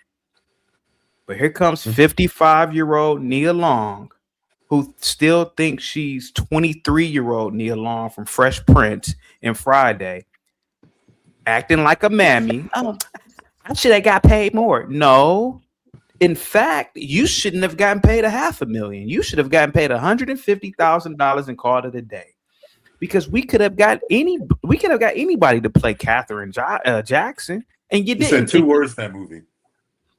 Exactly. And so the thing is that who wants to deal with this when I could get a British born black actress to play Katherine Jackson who would have accepted $50,000.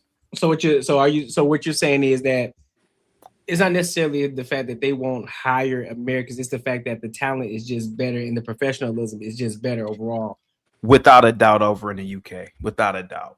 Hey, but hold on. But do you think that they portray that like what they're acting is, do they portray it better? So I'm not even lie, bro. When I watched a couple episodes of what's the one that it was that football fucking show that was on like CW, All American, and this cat, he played like he was someone from South Central, and he sounded like someone with a straight up South Central like accent, and he played the role very well. And it took me a while to even know this cat was from the UK.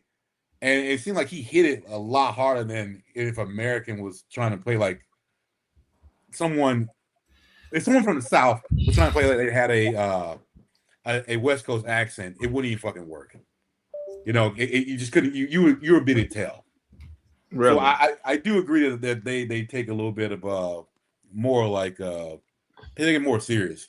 I think what they're doing, they're embarking the roles, right? So they're really taking that role serious, right? So every aspect of that role that they're playing, they're embracing it, they're embarking it. Not saying that American actors don't do it, but I just think that they take it to another level. So I mean, I get what Chaotic Truth is saying, and I understand that. You know, I look at it like this, right? We're talking about 4 times in terms of age, right? Theater in London is 4 times the age of theater in America. We're talking about continuous schools of thought, continuous schools of ideology, range, yada, yada, yada. America is really the new kid on the block. Now, don't get me wrong, America is outperformed in many different facets, man. But, you know, do we really have a Shakespeare? You know, do we really have a you know, and not just England, but do we really have a Bach, a Mozart? Do we really have that stuff here in America? I mean, everywhere you go in America, right? And please cut me off if I'm talking too long and long-winded. We don't really have Baroque. What about a Spielberg, right? When we look back on a Spielberg, I mean, obviously, or a Scorsese or obviously Spielberg and Scorsese. Eventually these will be people that people will talk about hundreds of years from now, like we do about Bach. But it's something about America that to me doesn't really have continuity. Like for example, has anybody been to Europe over here? No. I don't know. I haven't. I mean, there are still aqueducts over in Europe, and I've seen them. And when you look at them, you say, "God damn, this is 2,000 years old," and it looks like it can still be used. Man, it's Europe just has this meat or this foundation. You have a lust for it. It sounds like you love it. I don't have a lust for Europe. It's just that I have a lust for, I guess, authenticity, right? So, for example, it's like art is better. Like when you have years and years. America is young, right? Like people forget that. Like America's young. It's why it's so important. Like, hey, empires fall. That's the fastest an empire has ever happened. Boom, America behind. Boom, we are dropping nuclear weapons on a country, and it's like we own the world. You know what I mean? Like from then on, right? So it's like that's fast. And so now I do get nervous that it's like, will we endure? You know, like for example, man, if I wanted, if it were up to me, right? If I wanted an architectural style, right? Let's say CT wants to create this fucking building. Can we say the effing word over here? Yep. Yeah, let's say CT wants to create this building. I'm gonna have to go with Baroque. I'm gonna have to go with classical architecture. I mean, Romanesque or I'm gonna have to go with Victorian. Somebody may say, well, how come you're not gonna go with any American architectural styles? Okay, well, name one. Just name one. Frank Lloyd Wright. I mean, like, that's what I'm saying, bro. Like, it's something about Europe, man. I'm telling you, it's something about that continent, that landmass, and it's something about them Brits, man. So I would love for a black woman, a Negro woman from the South, to play a black American character. But it's not there. It's not there. It's not. It could be, but I don't see it. Rob, what you got on there? I know you ain't said nothing in a minute. What you got? I mean, I see where he's coming from with his take, but I believe there's a lot of Americans that can. Can y'all hear me? Or is this my picture glitching? No, you just glitching. Okay, so I'll ignore the picture then. I think we do have a lot of people out here in America that can fill the roles as well. The problem with America, though, is corporate greed. It's like, overseas, they not tripping off a dollar. They know that you play the role, everything gonna fall in place on the back end. Sadly, out here, niggas' stomachs touching their back so damn long that they trying to see if they can get max contract on the first go round. It's like, bro, it don't work like that. So that's where you get people overseas coming in and filling all these roles. Because who was it? I think it's Keanu Reeves. Yeah. That there was one time he was shooting a movie and he wanted to actually act with somebody else. And he was like, if y'all ain't got the budget for it, just go ahead and take it out of my cut and pay them because I just want to be on screen with this person.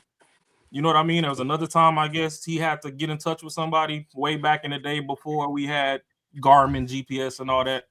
And the motherfucker rolled a damn script all the way down from Canada to Florida to go deliver it to the homie, just so the homie could have the script to read to be in the film. So you got people like that. Then you got people that's like, oh, well, shit, I done did 2 fucking Tubi movies. I'm famous now, so Hollywood gonna have to pay me.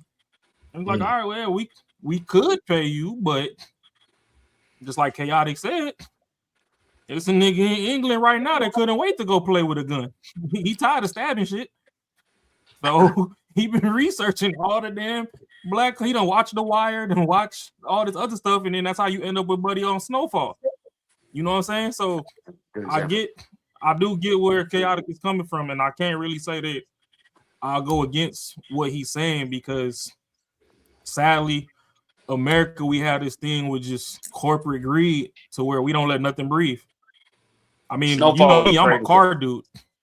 It hurt my heart that I can't really watch a lot of rally stuff out here because, hey, where the fuck you gonna throw a rally event without insurance fucking canning the whole thing before it actually gets great? We barely got F1. Obviously, ain't gonna get rid of NASCAR because NASCAR sells beer, but the shit's just, they stifle everything in America. It's more freedom of expression elsewhere. That's fair. That's good. Speaking of cars, I'm not a car person, right? Every goddamn car when I go outside looks like a toaster with some wheels on it. You are correct. Corporate greed is the reason why we don't have beautiful cars anymore, like we did in the 50s, 60s, and 70s, man. You're absolutely right about how America operates, man. Our buildings are all made of fucking glass. Sometimes I want to scream. I'm like, why are y'all even building a skyscraper? Just fuck it, man. Just why even build this ugly monstrosity? They're trying to build a new skyscraper right now in New York City. It looks horrible. It's just nothing but glass. You're right, man. It's all corporate greed. I'm gonna build this building for the. I'm not gonna put any artistic expression into it. It's just utilized for corporations any fucking way. So yeah, you are correct, man. You know, we're gonna build the cheapest cars possible and sell it at 40. We're gonna copy and paste these cars and sell it at a certain rate. Just buying. I mean, just get it out, push it out. Without any artistic expression to the vehicles we even make. So yeah, you're absolutely right, bro. Yeah, but it's not even like they're cheap either. So yeah, it's not like they're cheap. Yeah, that's for damn sure too. That's the wild thing about it. Okay. And even these buildings aren't built like they used to be. Houses aren't built like they used to be. Like it's all jacked. Man, my friend was building a house. Him and his wife bought a house. Man, I swear.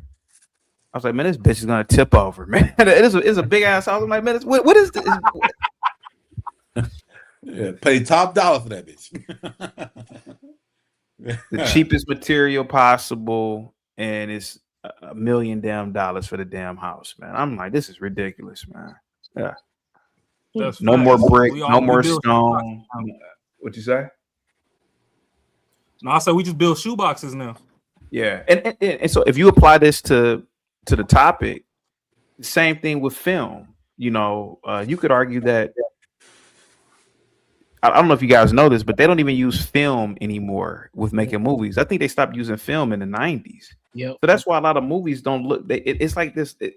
If you look at a movie that was made in film versus digital, you can see the complete difference. Yeah. Yeah. Mm-hmm. And that's why I tell people, I'm like, man, movies now to me are garbage because it's too digitized. It's all digital bullshit, but we got bigger problems than just the UK actors playing FBA roles, man. It's a lot of other stuff that Hollywood does. The corporations do to cut corners. Just to get an extra buck. Yeah. Oh yeah. I agree with that. I can see that. I can see that. Yeah, I really hate modern architecture. Oh, you still on, man? Hey, well, no, just mute him. Hold up. Yeah, there you go. I got you. You got it? Yeah, I got it. All right, bet.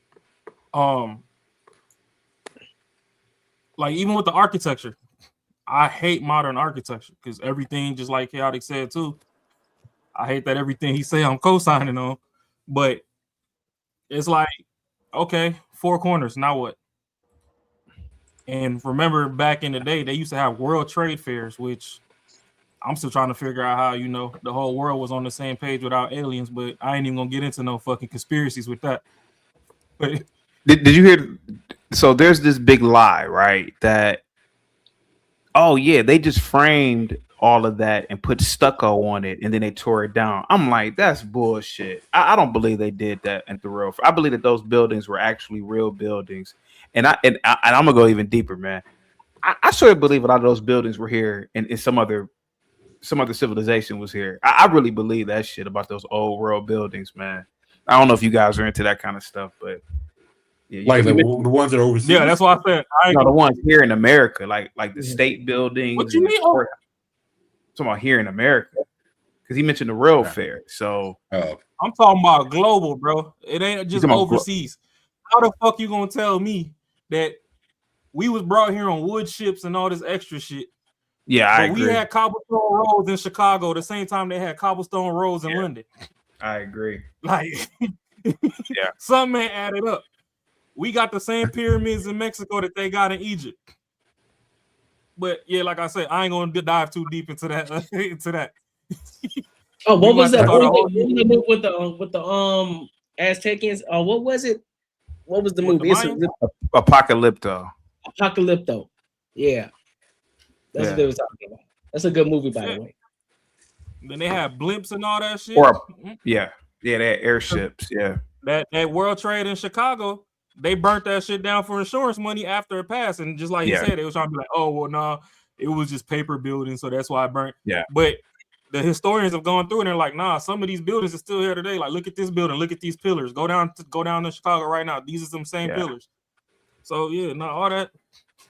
Yeah, you mentioned airships too. A lot of people don't know that airships were used in the 1800s, and they used to take people across the Atlantic. Man, a lot of people don't even know this shit. Yeah, it's like forgotten history. Yeah, but then they'll tell you that, they tell you black people came here on fucking wooden boats. I don't believe it. But then here's another thing, I'll believe that because if you did one trip, got lucky, and maybe did two, okay. But even when you read up on Christopher Columbus, that nigga got lost more times than he fucking knew the way. If anybody paid attention in class, it was his brother. Yeah, and then what were all the Africans drinking on supposedly it was hundreds of Africans chained up at the bottom. What were they drinking every single day? They weren't drinking the ocean water. What were they eating? Where did they shit at? It didn't make any. It doesn't. None of that stuff makes any sense to me. Yeah. But y'all done came out here and gentrified oxtails. Fuck y'all. Yeah. How often do you guys go live over here? So we go live on Tuesdays and every other Friday. Every other Friday. Okay. Yeah, every other Friday. So 7:05 p.m. You guys are very cordial, man. Thank you so much, man. I'm gonna get up out of here, man. But I'm definitely gonna come back, buddy. Hey, I appreciate you. We appreciate it. Thank you so much, man. Have a good one, sir. All right, thanks, bro. What's up, Paisley? What's good with you?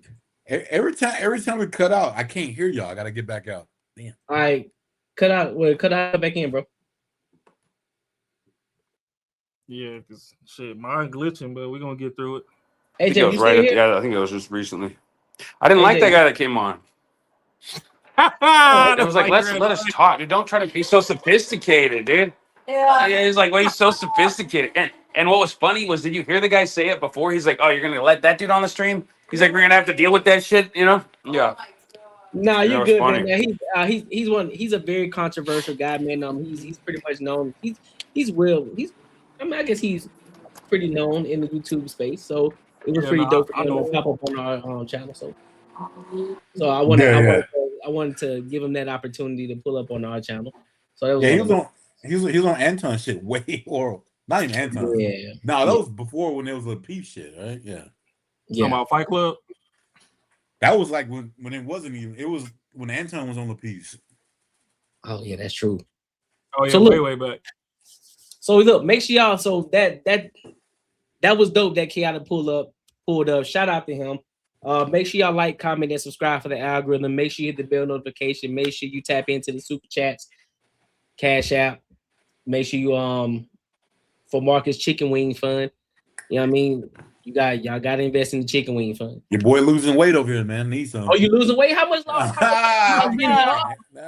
Oh shit! Hold on. How much not yet, man. Not yet, player.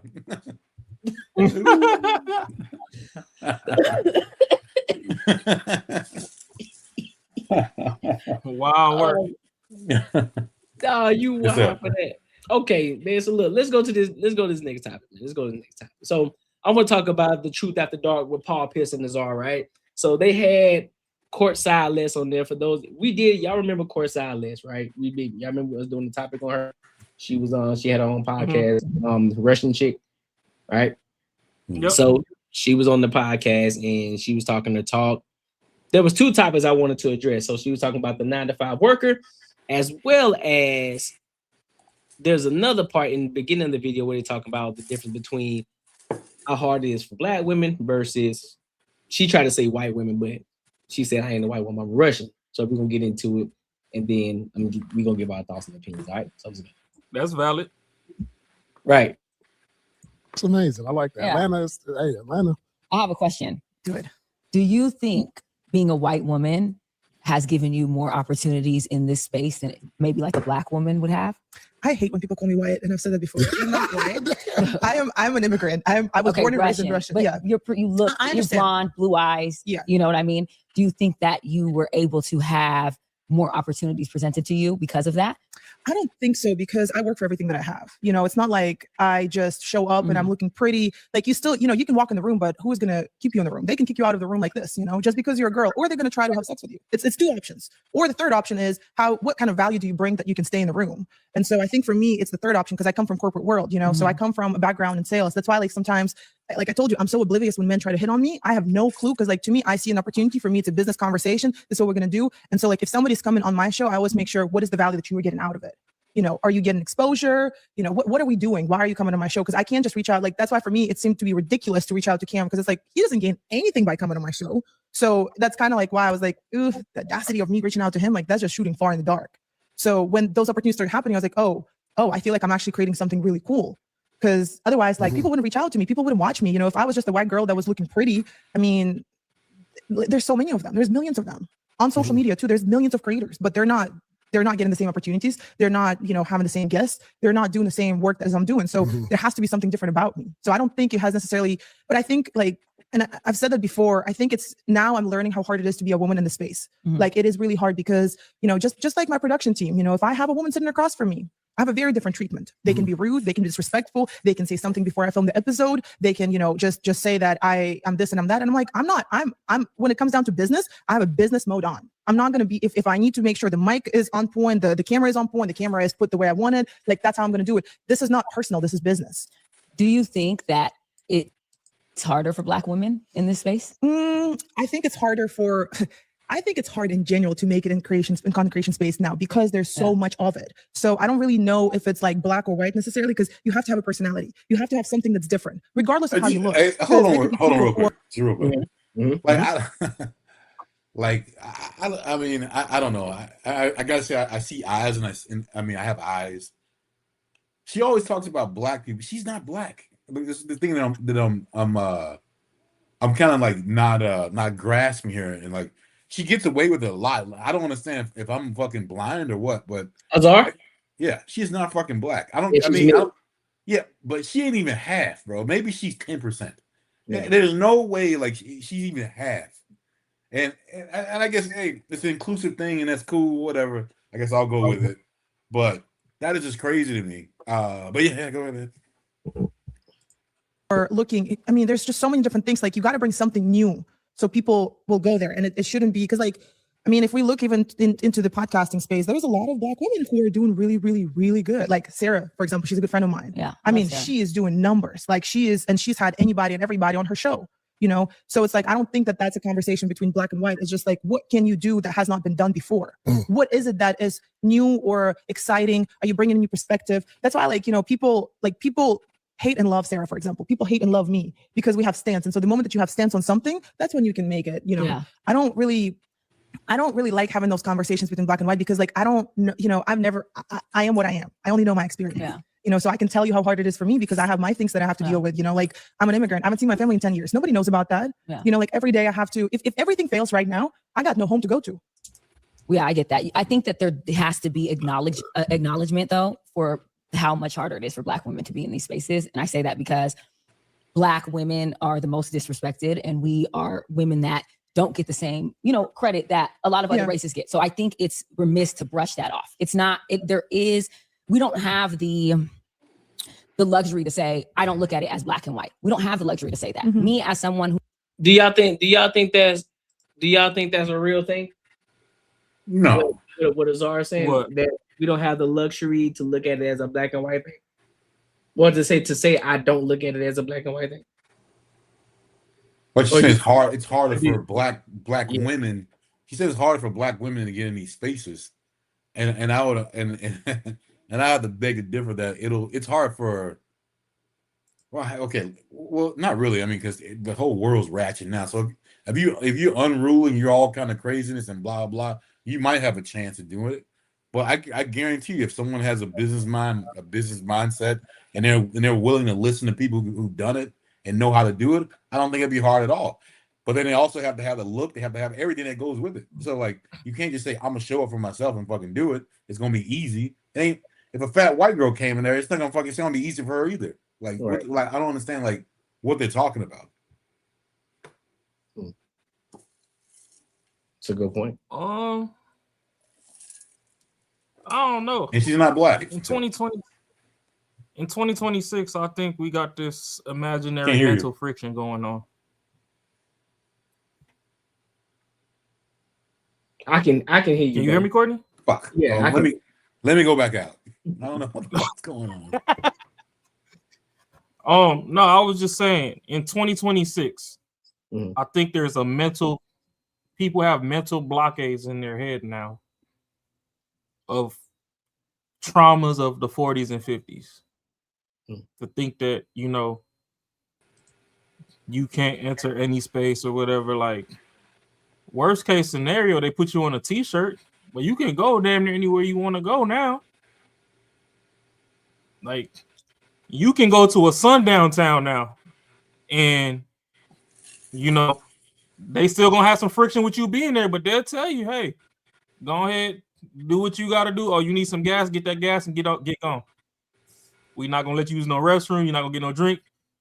Back in the day, they might have just, hey, the woods over there, they'll find you in the morning. So been waiting. Yeah. I really believe, especially once you done made it to certain heights, you need to let go of that toxic tether with oppression, because you're talking from where you're at, and we see that you ain't got that friction that you speaking about, but you're gonna stop somebody else from achieving their goals to get into where you're at by keeping them in the box, saying that this shit still exists. I mean, unless y'all just gonna come out the gate and be like, "Oh, I suck dick to get where I'm at" or something, because we're looking at you be great. Yeah, but we looking at you be great. Yeah. So be damned they tell the truth. Marcus had to bring it up that you're not even necessarily black, and that's where I can agree with Russian mama over there, because white and black is an American construct. Everywhere else, for the most part, is just, hey, where you from? Yeah.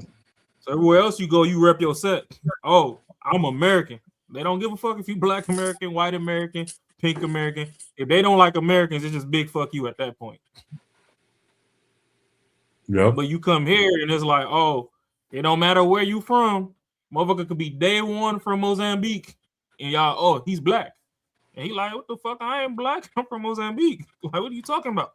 Or like her, she like, what the fuck is you talking about? I ain't white.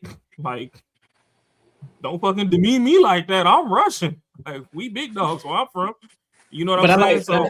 I like that. And the thing is, I like that too. The fact that she said, like, man, I don't know why everybody call me white. I'm Russian, bro. And so, and I think that's it's 2026, dog. At some point, we got to stop using that as a crutch of how hard it is for black people or how hard it is for women. Listen, man, everybody got the same opportunity at this point. Like Ted Coach Ralph said, Shorty, you sitting right here next to Paul Pierce, a Hall of Fame NBA star, a Hall of Famer. You sitting right next to him right there. You talk about how hard it is for you to be successful, Shorty. And let's be real. We're gonna keep it 100. We're gonna keep it 100. We're out here doing a reaction video to you. Got how many views did this video get? Let me look. So this video alone got. So you got 76K subscribers, right? And this did the views 36K views. Now I don't know the money situation. I don't know how much money y'all making. That ain't my problem. That ain't my situation. But the matter of the fact is you're doing a lot better than a lot of people are on YouTube. You're doing a lot better than, since you want to call yourself black, you're doing a lot better than other black women. And there are a lot of other black women that are out here still killing the game in the YouTube space, in whatever other space there is. And the Russian chick, Les, she just said that she's good friends with Sarah Fodnot. Everybody knows who Sarah Fodnot is. And even though we don't like Shorty, look at Brian doing numbers out here. Yeah, Brian. Cheyenne Brian, right? She doing numbers out here. Look at Kendra. Look at the Kendra G's. They out here doing numbers. These are black women. So we're not gonna sit here and try to be in denial and say, well, no, black women. It's hard for black women. No, you just have to come. You just have to come with an idea, have great content, and just be willing to stand 10 toes on the Cheyenne Brian. Something, you know, she's very controversial. Kendra G, she's very controversial as well. Just make great content and just keep doing this shit, bro. This shit ain't gonna happen overnight. Don't give a fuck who you are. Yeah, it happens to some people, but it's just a luck of the draw. And those be the motherfuckers who don't last that long because it came so fast for them. Yeah, no, that's facts. That shit's crazy, bro. And I just hate that. I hate that victim. I hate that victim shit. I really do. Because now it's like, oh well, damn, you don't want to. Because it kind of just feeds back into the narrative of what Chaotic was just saying. We were just talking about the Brits, how when they embark a role, they embrace it. They embark every aspect of it to become the person they need to be for that role. So that's why when you see the snowfalls, you like, nigga, I didn't know this nigga was Brit. I didn't know this nigga was British. The fuck? Because they embarked every aspect of that role. They became that person that they needed to be for that role. And it goes the same thing with any other thing that you're doing out here in the world. When it comes to corporate America, when it comes to YouTube creation, YouTube content creation, entrepreneurship, you got to embark that shit and you got to become that shit. But the motherfuckers don't want to do it. They just want that they want the handout. And they think they deserve it just because they're black or because they're a woman or because they said that they were oppressed or their ancestors were oppressed. So give me my reparations. I deserve it. Fuck out of here. Yeah, it's more that I deserve that shit, which is kind of crazy. Just like what she said. It's just like it's not. I mean, it's not as hard. It's not easy for anyone else. Like that's what I'm saying. That's the only thing I'm like. How can you think how in the world we live in today, tell someone it's harder because of something you can't change? Right. It's fucking crazy to me, bro. Like you can't change your motherfucking you can't change your goddamn color. Like it's crazy. How you gonna tell someone that? Especially this is probably the easiest has been for especially black people there's been ever. And you still telling people and people like and it's crazy, man. Like this is almost like the shit that they were saying like back in the 60s and in the 50s. Like someone who was like a white person coming and telling you like how you should feel. Like, what the fuck are you talking about? Like, but people are actually feeding into this and actually agreeing with her. Like, yeah, she knows what's up. And now they're looking like, yeah, she's black. Come on, bro. She ain't fucking black, bro. Her shit's easy. I mean, I'm not saying whatever color she is easy. It is what it is. Like she got, and people just get lucky. It is what it is. Like, there's no rhyme or reason to being lucky. Yeah, like, I mean, I know globally, like there is a prejudice towards darker skin just because they know, dark is great, and the more they can suppress the darker, for as long as they can, the better for them, so that they have a fighting chance. That's another thing people need to realize. But just to say that, you think it's harder for this person and that person, like, nah, some people just bad at networking. I don't give a fuck how much English you study. If you can't communicate effectively, they still gonna kick you out of the room. If you can't control your emotions, if somebody's dropping all kind of F-bombs and all that to your face and you can't maintain your composure long enough to get a business deal popping, if that's what you was trying to go through it, and instead you pop off and get an attitude, you can't be mad that you lost the deal. There's other people that'll put up with that. Like, you know what I mean? Like, there's people out there that have other bad personality traits that'll make you damn near want to hit them in the face. But then how much do you want business versus your ego? And a lot of black people can be egotistical at times. So, sometimes you get in your own way. Hold on, what was that? I never get into the girl that hates AD got 100K subs.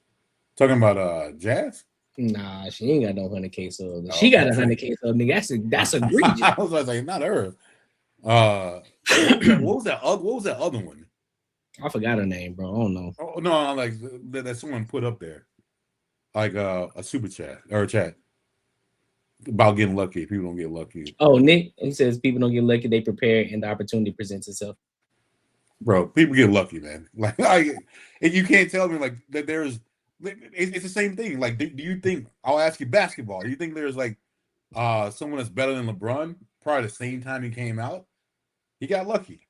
Like, you like it's okay to get lucky. There's nothing wrong with it. Like, but it does happen. That's a bad one, Okay, right? You gotta come. What about a mid? Okay, what about okay, I don't watch basketball a lot, but what about a mid player? Like a mid player. It's probably None of them got lucky. Mid player. Yeah, none of them got lucky, bro. So what?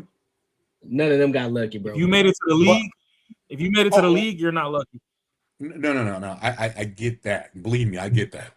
What I'm trying to say is there's still someone out there that probably is better than them. They just get as lucky as that person did. Nah, I don't think that's the case.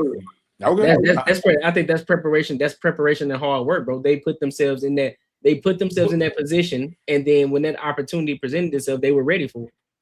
But you don't know that could have been. It could have been like even like an Antonio Brown. Like most people, he's got a shit ass attitude, and it could be someone who had a great attitude and is a better player. He just didn't get soft. He like the right person didn't see him, and he didn't get lucky like AB did. Like there's luck that goes into it, bro. There's not luck, bro. If that's the case, then everyone would be in the line to do it. Then, if that was bro, that ain't fam, that ain't luck. You actor. Okay. I mean, I don't go sit there and argue about it. Even Allen Iverson with the greatest clip in history, when he was like, "You talking about practice?" Because he was going through some shit. That is still not luck.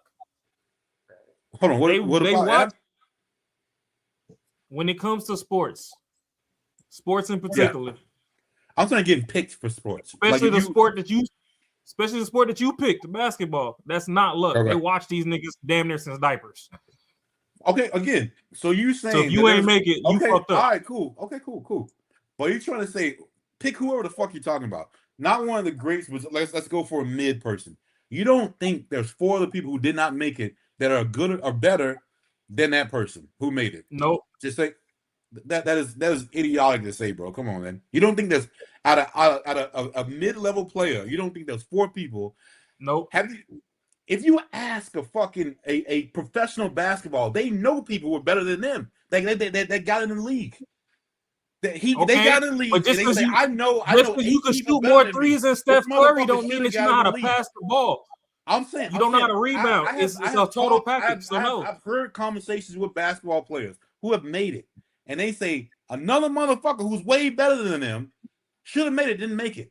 I've heard a lot of people say shit like that. But here's the thing with that though, Marcus. That still doesn't result to being lucky. It results. I'm not saying they didn't bust their ass. Hold up. But that's what I'm saying. What you're saying is that we do know that there are people that say that this person is better, but that doesn't result to them being lucky, because the person that's not as good made it. It's because when the opportunity presented themselves, they perform.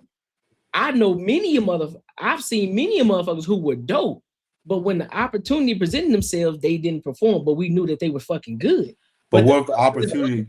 But this other guy who was prepared, who was doing the work, who was prepping himself, when the opportunity presented itself, he was ready and he performed. So it's not luck. Okay. I guarantee you, if we for somehow can ask someone who's actually in, just say the NBA or NFL, whatever, and ask them, do you feel like you got lucky? And I guarantee you, I'm gonna say 9.9% they're gonna say yes. Of course, people gonna say that because they want to be humble. They don't want to be. They don't. I don't. No, bro. Listen. Right, so now we're gonna be honest. Most people, even people right now who become successful on YouTube, motherfuckers who get rich, man, I was just lucky, man. It's just luck of draw. Bullshit, nigga. You know you was working your ass off. You knew you was sacrificing. You knew you was doing the shit that other people weren't doing. You was staying up late at night doing shit that other people.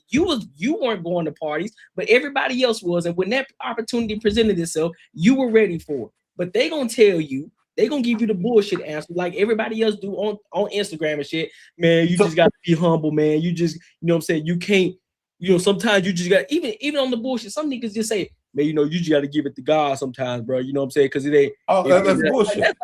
Exactly. That's bullshit. So when they tell you I was lucky, that's bullshit. You don't think it could be luck for the right person to see you? Ooh. Okay. You do look, bro. Anybody who has become successful, they have been doing the work way before. I'm not saying they're not doing the work. I'm not saying they busted their ass. I'm not saying they don't go to sleep. I'm not saying they don't go to sleep for 8 days. I'm not saying that shit. I'm not saying they don't deserve it. 100%. I'm not saying they don't deserve it.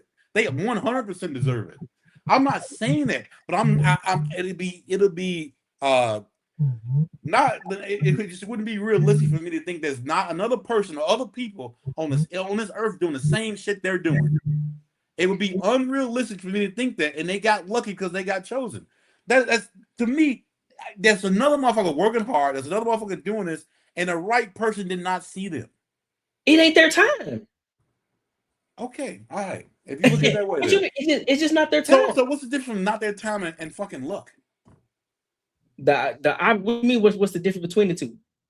It's a matter of time does not equal luck. Your time don't, because look, personally listen, the opportunity, Marcus, there can be times where there may be an opportunity that's presented for you right now in this very moment that may not be for me yet. So the opportunity is yours, and I can't take that away from you, and I can't say that you're lucky.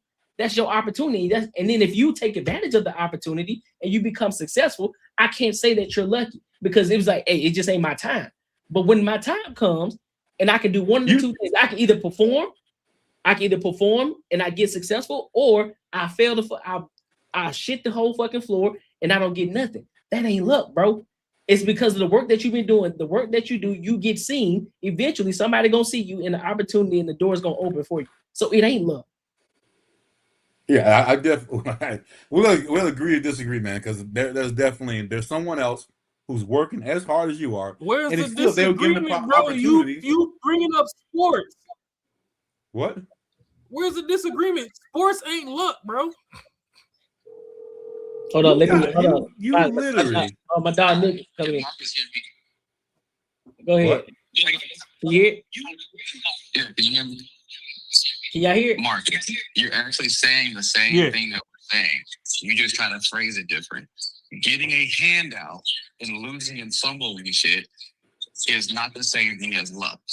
There's not one pro athlete in the world that hasn't prepared, sacrificed, given up nights to make it that way. Now, also, having an opportunity. Okay. Just because you don't have the same opportunity doesn't mean. Hey, did you play in the league or something? I mean, I know some real persons who played in the league, so I think I got a little bit better. Hey, let him respond. Let him get his stuff, and then you can respond. Because first off, I was a pro athlete. Okay. I was a pro athlete. My brother's a pro athlete. He ran with Noah Lyles, right? Noah Lyles is an Olympian. My brother is not. He had a different opportunity, and when he got his chance, he performed correctly, and now he's amazing at what he does. My brother took a different path, and with his athletic ability and prepared correctly, he's a pro MMA fighter. You'll never meet somebody that luck has a small chance, but luck is preparation. Y'all on this podcast right now, putting in the hours where nobody watches, nobody does anything, your views aren't thousands yet of people in here. That's you preparing. Now, the one day somebody comes in here with an opportunity for you guys and says, oh shit, I love your content. And as 1 out of 8 people that are watching, that's luck. But you prepared for that luck long before that motherfucker got there. You can't win this argument. No, I'm not, because you're not hearing what I'm saying. I'm not saying that you're not prepared. I'm saying you deserve what you got. You're the right person for it. You're the right person for it. Like at that moment, you're gonna do great. But it's got to be idiotic to not say there's 18 other people who aren't in the same spot that can do the same thing if they were chosen. There's 18 other people who aren't in the same spot that can do the same thing if they were chosen. But you're talking about something that somebody's chosen for. They always want to be chosen. It doesn't matter, but when you're good enough to get chosen, yes, there's people that have LeBron attributes but don't have the same opportunity. But also, and that means he got. So what if LeBron never got chosen? When Then the opportunity presented itself, they did what? They did not perform. So their luck in that aspect did not come. Okay, so we're talking about two different things. We're talking about we're talking about people who actually are at the point to where they're gonna make it will work. Like they got the skills, everything's gonna work. They got the work ethic, they got everything. Well, let me give you everything. an example, Marcus. You break a LeBron. There was a guy that was actually, that was a bad one. That was a bad one. No, it's not. It's not like a Jordan. It's a great point because there was a guy who was better than LeBron. They said he was better than LeBron. However, when it was both of their opportunity, guess who performed better? Bron did. Exactly. So it ain't luck.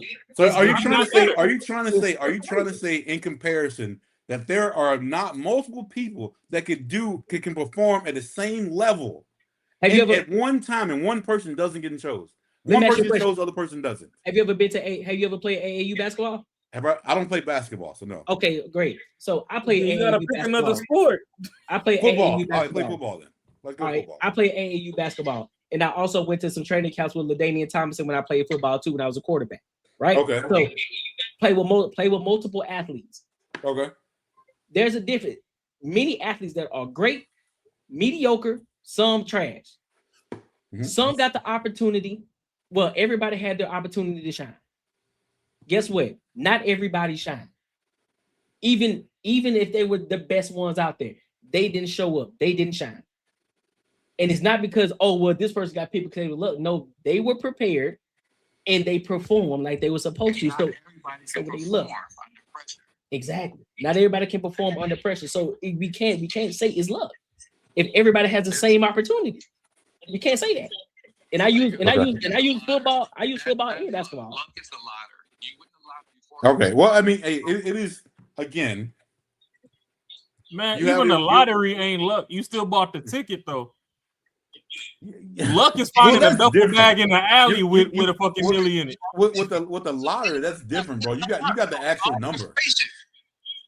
Huh? The number with the lottery, you got the number. That's not luck. I mean, that's your number. No, that's what I'm saying. So lottery ain't luck. But even then, even if you don't, you can play the lottery without picking your own numbers. You can just hit random. Yeah, but then you got the right number. But it's not like if someone else has the same number, like you can't change the numbers. The numbers are numbers. Like that's solid. Like you can't do that. Luck is driving down the freeway and the back door of that Brinks truck busts open and 10 mil fall out. And all I'm trying to say, 100,000 just fall in your sunroof. That's luck. If some people, whatever. Okay, let's not call it luck. You guys are kind of wild on these goddamn words. Because you discredit fam. Because you can't discredit. I'm gonna call it luck. That is not luck. So I don't care the way you look at it. The way it's luck. It's luck. It is not no motherfucking luck. If it was me and somebody else, and we got the same goddamn skills, and we would do the same shit, and I got chosen, I'm gonna say it's fucking luck.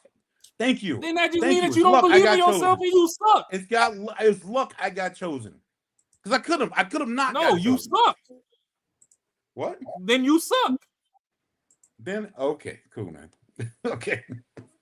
You got bro, I don't think you know what you're saying though. You saying if you got chosen, you saying no, because you're saying if you and the same guy had the same opportunity and you got chose, you gonna think it's luck. Considering the fact he got the same opportunity as you, but you got chose. That means he didn't get it.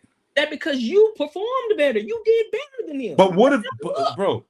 So okay, so the finals. So let's how would they know? But how would they know? How would they know? I haven't fucking started.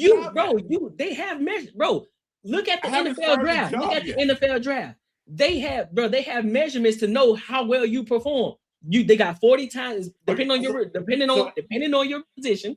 Okay, you have measurements to measure how well you did in the draft. Understand that. Are you trying to say the way they go, there's only one person that hits one measure and the other one hits lower or higher? That's it. Yes. There's not someone who does damn near the same. They could give the same outcome. Yes, bro. Two players that can do the same outcome. Bro, you play football, bro. You understand, you know that there's always context to everything. When it comes to sports, it ain't just your athletic ability, bro. It's all around. Exactly. So if you are the person that may not be as athletic, but you have everything else, you have the work ethic, you put in the fucking work, you're coachable, you're doing everything. But that other athlete, he just athletic as fuck. He don't listen. He's hard headed. He's not getting chosen.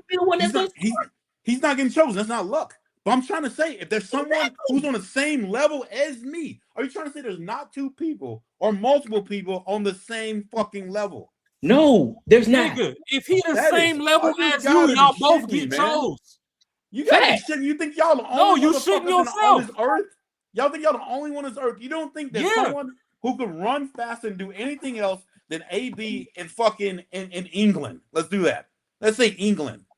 That some other person who matches him the same will fucking do, if not, maybe even better. But guess what? AB got chosen and he didn't. Like, you gotta be kidding me. Y'all for real? That sounds stupid as fuck.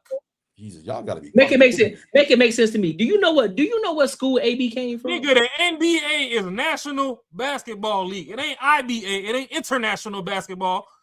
So why the fuck would they be in England looking for a dumbass motherfucker over there anyway? Y'all gotta open it up. It's not luck, bro. Nah, you gotta change your wording up, man.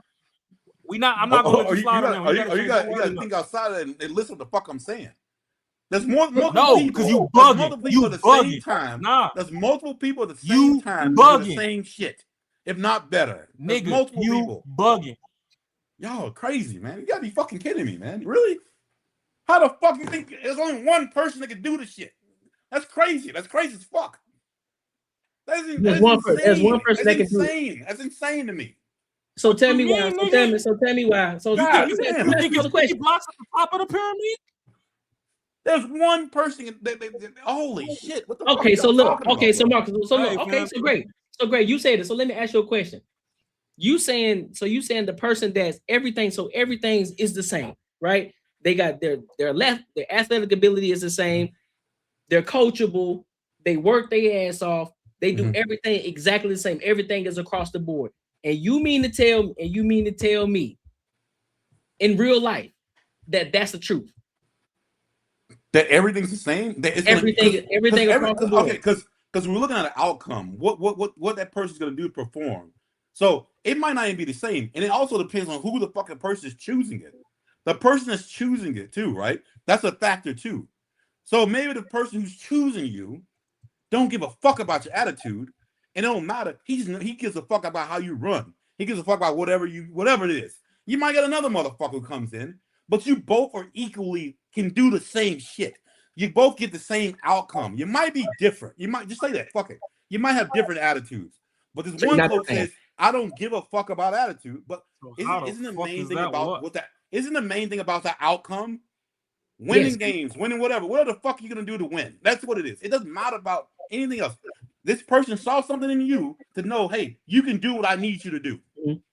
Okay, so great. Person, so tell me where. So tell me, hold on, Rob. So tell me where in the history of the game has anything ever been straight across the board the same when it comes to statistics?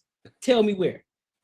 Tell me the same. Tell me where everything has been across the board exactly the same. It has not. It's never been the same. Exactly. So your point is, I'm gonna use Opulus 6. Your point is moot. It means nothing. So it would never be the same across the board. But you choose. But you're out to choose something. So if you went to choose whatever, another person on the podcast, right? Say you want to choose another person on the podcast. Okay. There's a fucking shit ton of people on the podcast, right? Fucking, you choose one with someone who's funny, someone who's blah, blah, whatever. Okay. You choose someone who is funny as fuck, another person who's funny. Both these people, if we could go in the fucking future and understand, they both at some point might be a little bit different, but they can produce what you want. Like what you want is the end game. What the fuck you want is the end game. So both these people, they might have different deliveries, different whatever, but they can produce what the fuck you want. So you choose one, you didn't choose the other. I'm gonna say the person you chose got lucky. Why would you say that? If the defining, because the other person get chosen. That's why. But hold up though. I like where you're going. I like where you're going with this. But at the end of the day, guess what? Even though both, you're right. Both may bring in numbers. both may bring in views, both may bring in money. But guess what? When I compare the two, which one is better? Which one is bringing me more money? Which one's bringing me more views? Which one's bringing you really me more can't do that. That's cap. That's how you. That's how can you do that if you never hired the other person? How can you do that? You just gave me the scenario and not playing on it. I'm saying, bro, like you can't. But you okay? We'll go. Like I'm the chooser. You tell me I can't choose. I can't choose. No, you chose. You chose, and the person you chose got lucky because you chose them because they both could have brought the same outcome for you. No, they can't. Not if one is bringing me in more than the other one was. So I'm telling you, they're bringing in the same outcome. I'm telling you, they're bringing. It would never be that. That's what I'm saying. Now you're going off of fault, bro. There will never be a point in life where it's going to be 100% the same. That's cap. But you're that's like a 50-50. That's like when people say 50-50. But you're telling me never be 50-50. You're telling me you can choose that one's gonna bring more than the other one. Yeah, that's cap. That's cap. You can't. How is it cap? Well, how is it cap when someone has dark humor? Just say someone has dark humor. Okay. And someone has fucking light humor. This person brings 800,000 people that like dark humor. This person happens to like your the way you deliver shit and the combination. They like light humor. 800,000. Okay. They both have 800,000. It's the same. Dark humor, light humor. They just like the combination between you and both ends. So how the fuck can you not say this person got lucky? Because Marcus, what you're doing, you're trying to draw a false equivalency because it would never be that. And so what I'm telling you in real life, because you know how you like to use real life, you know how you like to use real life and common sense. There will never be a point where you got somebody who brings in dark humor, somebody who brings in light humor, where they're gonna bring in the same amount of numbers. So therefore, that's why you have to look at the KPIs, key performance indicators, right? You have to look at that and see what is what. Who's bringing in the numbers? Who's bringing in the views? Who's bringing in the money? Hey, whoever is performing on a consistent basis, that's who I would bring in. Okay. Yeah. There's no reason to keep going because we're not going to change those minds. It's preparation. We're not going to change those minds on this, so it doesn't really matter. Because you got to change your words. It is what it is. That's crazy. It doesn't matter. You got to change the way you think. I don't care. I'm not changing my words. Change the way the fuck you think. Why the fuck I gotta change the way I think? What you talking about is luck, B. How the fuck is it luck? You bugging right now. It's not luck. You ain't never heard their ass a their whole life and you gonna tell them that it's motherfucking luck that they got there? You bugging. I got this shit. I got this shit. I got lucky. There's someone in the fucking competition to me. Then if you don't believe in yourself, the motherfucker was better. You got fucking lucky. If you don't believe in yourself, just say that. Because ain't no such thing as motherfucking luck like the way you trying to make it seem. Okay.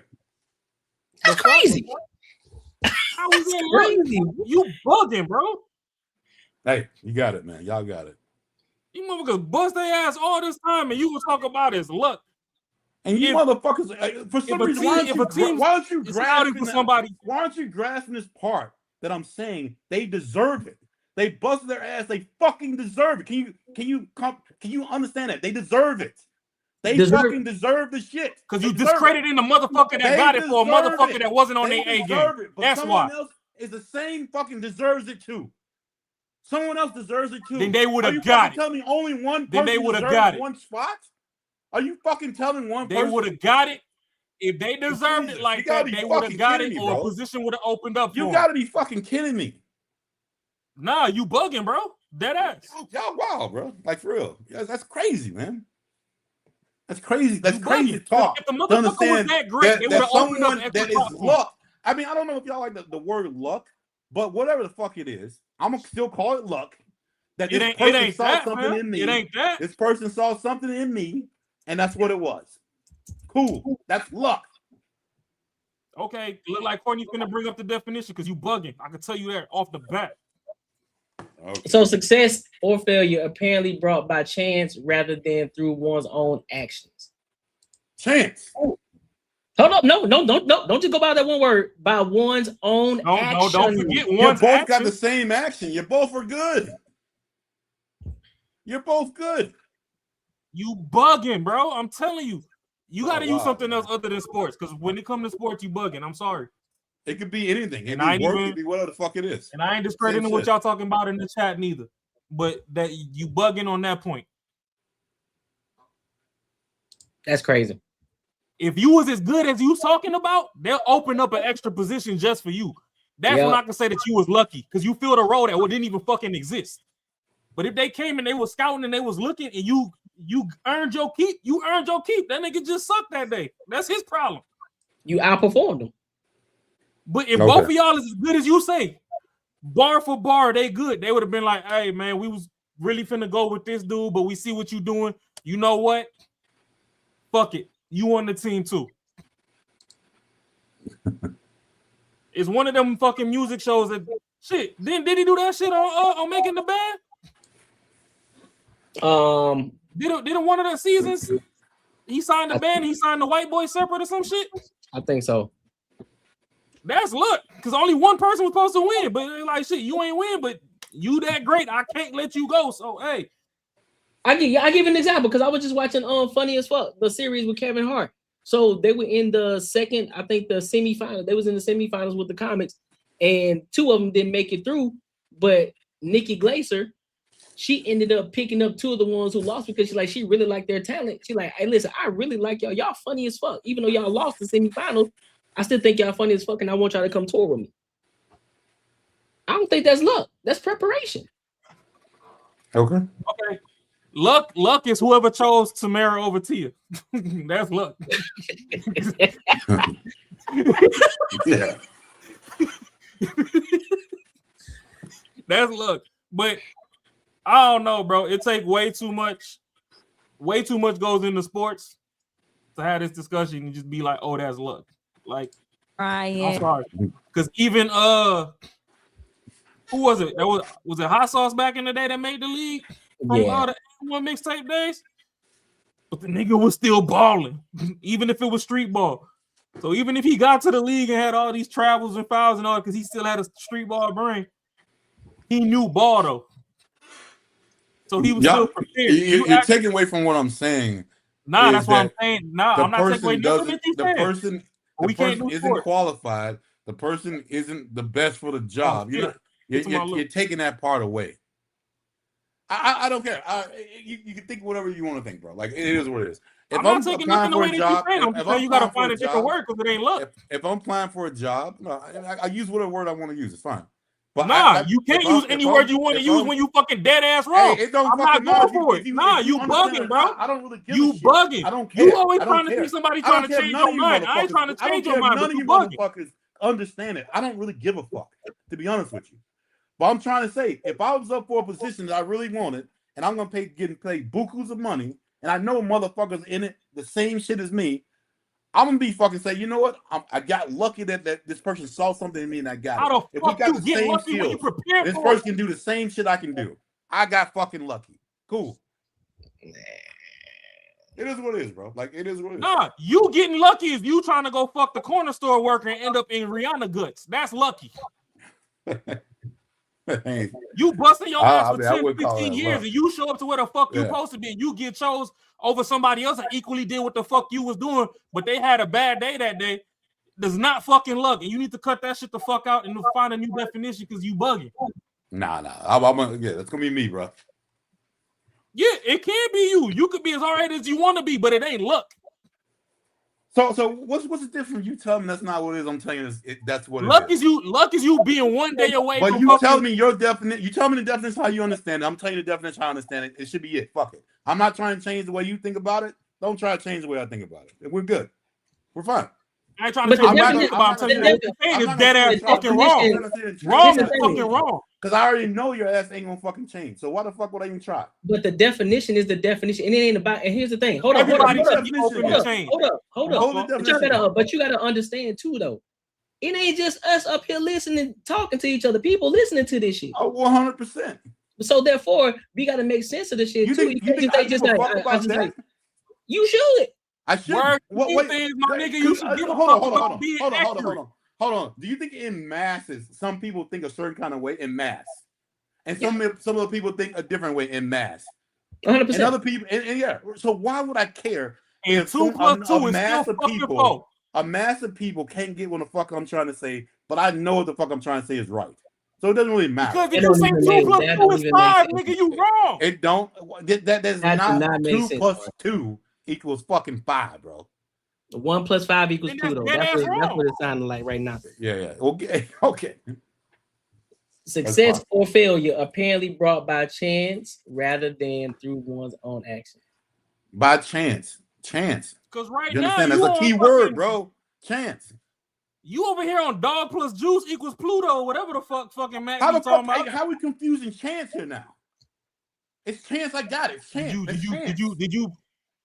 So you just gonna hopscotch over fucking the preparation, bro?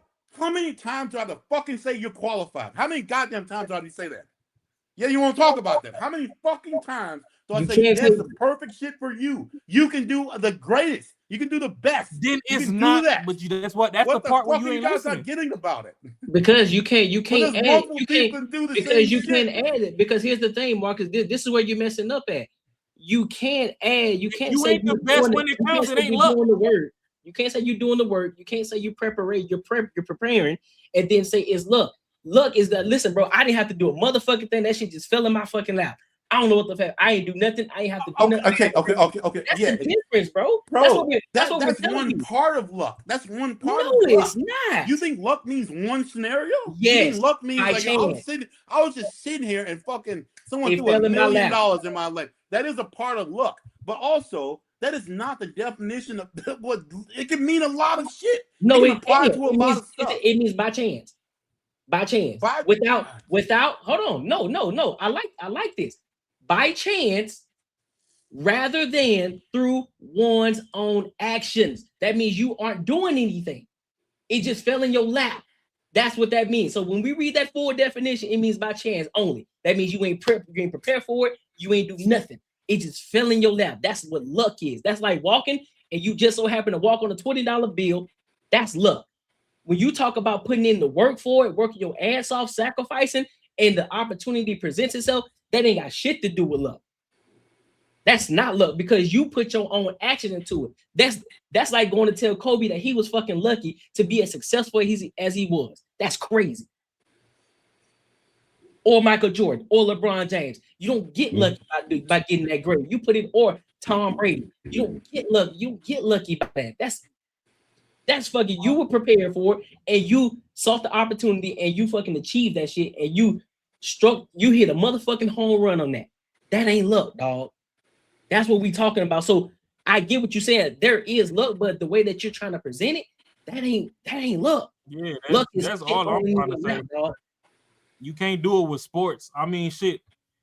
If you want to do it with music, we could say like, who was it? I think Tyrese got discovered just because he was humming on the bus by him damn self or some shit. One of them niggas was on the metro. I can't even say that, bro. Because the nigga sang it out loud. He been singing for a minute. And it just so happened it was his time. And he was just saying motherfucker was there. But he was still doing the action. He was still performing in action in order for him to get seen and get heard. So it's even then, that's still preparation. That's still work that he did. Was he chasing getting a record deal or anything? Now that I don't know. So so what does that say? Let me see. Hold on, you gotta bring it back a little bit, bro. Oh, there you go. You say yes, luck often plays a significant role when 2 or more candidates are equally qualified for a position. While skills get you in the door, being chosen. Hold up, bring it back. It ain't clear. Yeah, there it is. It says while skills get you in the door. What else? It says while skills get you in the door, being chosen from a pool of qualified strong applicants can depend on factors outside your control. Exactly. So if the nigga was better than you and his mama died and he had an off day, that's not luck. Okay. That nigga mama just died and you was better that day. Okay, we can throw any sort of new whatever you want to throw in there, man. But it is what it is. But fam, off days off. If you good at shooting threes, yes. Was Eddie Murphy lucky in trading places? Who else is gonna do it? What you mean? Who? No, he's talking about like just the act. He's talking about the actual movie, not Eddie Murphy as his real life. He's talking about in the movie. Was he lucky in that situation? You mean when he got the money? Yeah. I mean, that could be that's luck. Yeah, hell yeah. I think that's what he's talking about. Hey, Hoteko, is that what you're talking about? Or you talking about him just acting? I'm lost now. I'm lost. If he sucked when no one cared. But still. Oh, if he sucked, then yeah, then he was still lucky. But it had to be another person that is equal as Eddie. Yeah. And they had, but the thing is, I'm pretty sure Eddie Murphy would say, yeah, this motherfucker over here, back where in his neighborhood, was just as fun as he was. But he got lucky, and he got chosen. If they were doing the same shit, that's all I'm trying to say, bro. Like, I think we went down this whole line of fucking shit. I'm just trying to say, if there's someone else out there, if you got to be crazy to think there's not another person out there that is working harder than you and doing better than you, but just did not fucking get lucky.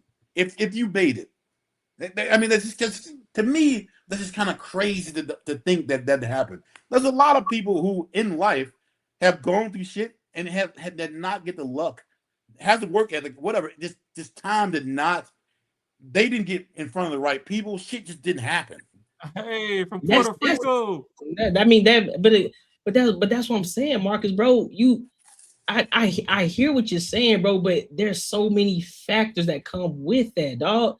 Like you're saying that, yeah, people can be equally qualified, yes, but there's still other factors to it. It can be, you can still add, there's so many factors to getting picked.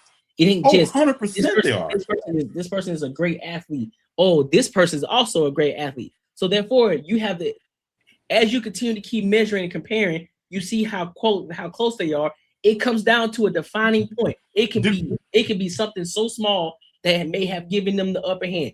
Oh, with this person here, he's a little bit more coachable than the other one. I need somebody 100%. That could be someone who's an actual.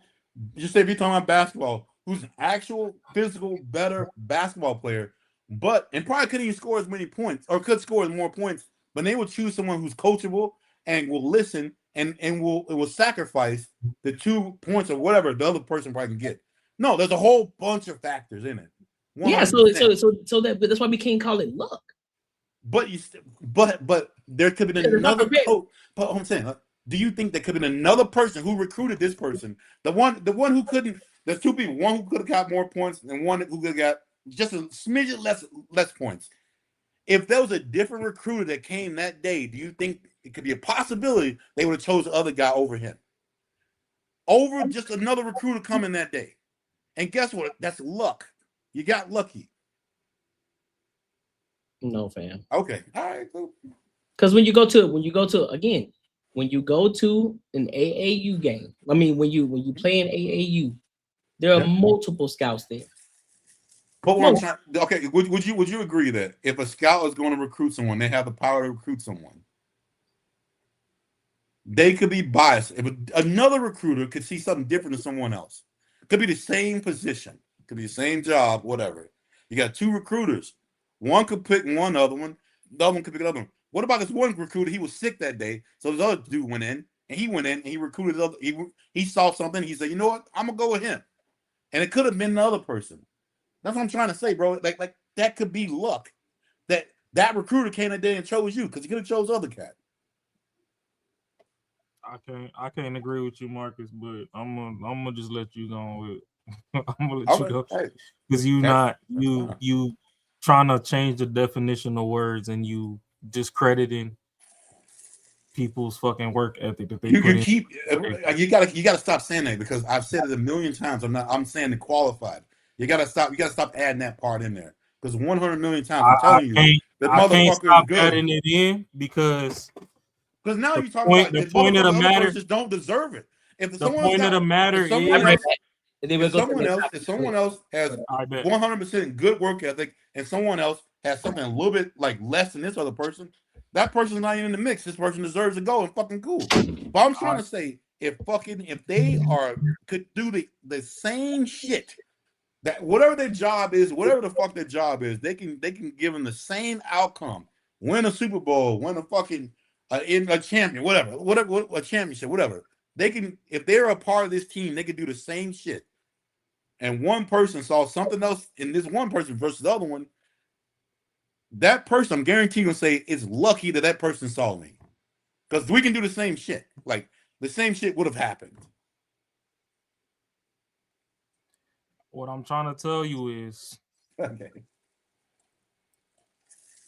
when you out there, see, this is why I'm saying that when it comes to sports, that's why I said we choose a different arena. Maybe I can rock with you a little bit more. But when it comes to sports, if the recruiters and everything are out there, boom, both of y'all could put up 30 points a quarter, 15 rebounds, assists, or whatever. But the day that they came to look for people, this dude was being an all-round player. He taking his shots, but he passing the ball. And this other motherfucker being a ball hog. And the recruiter knows on the team, they don't need another fucking ball hog. They already got 2 ball hogs on the damn team. Yeah, he didn't get lucky. Somebody, so he didn't get it's lucky. not, yeah, but that's what I'm saying. Lucky. It's not luck. No, in your scenario, he did not get lucky. No way. But that's what I'm saying. I can't say that it's luck because he didn't.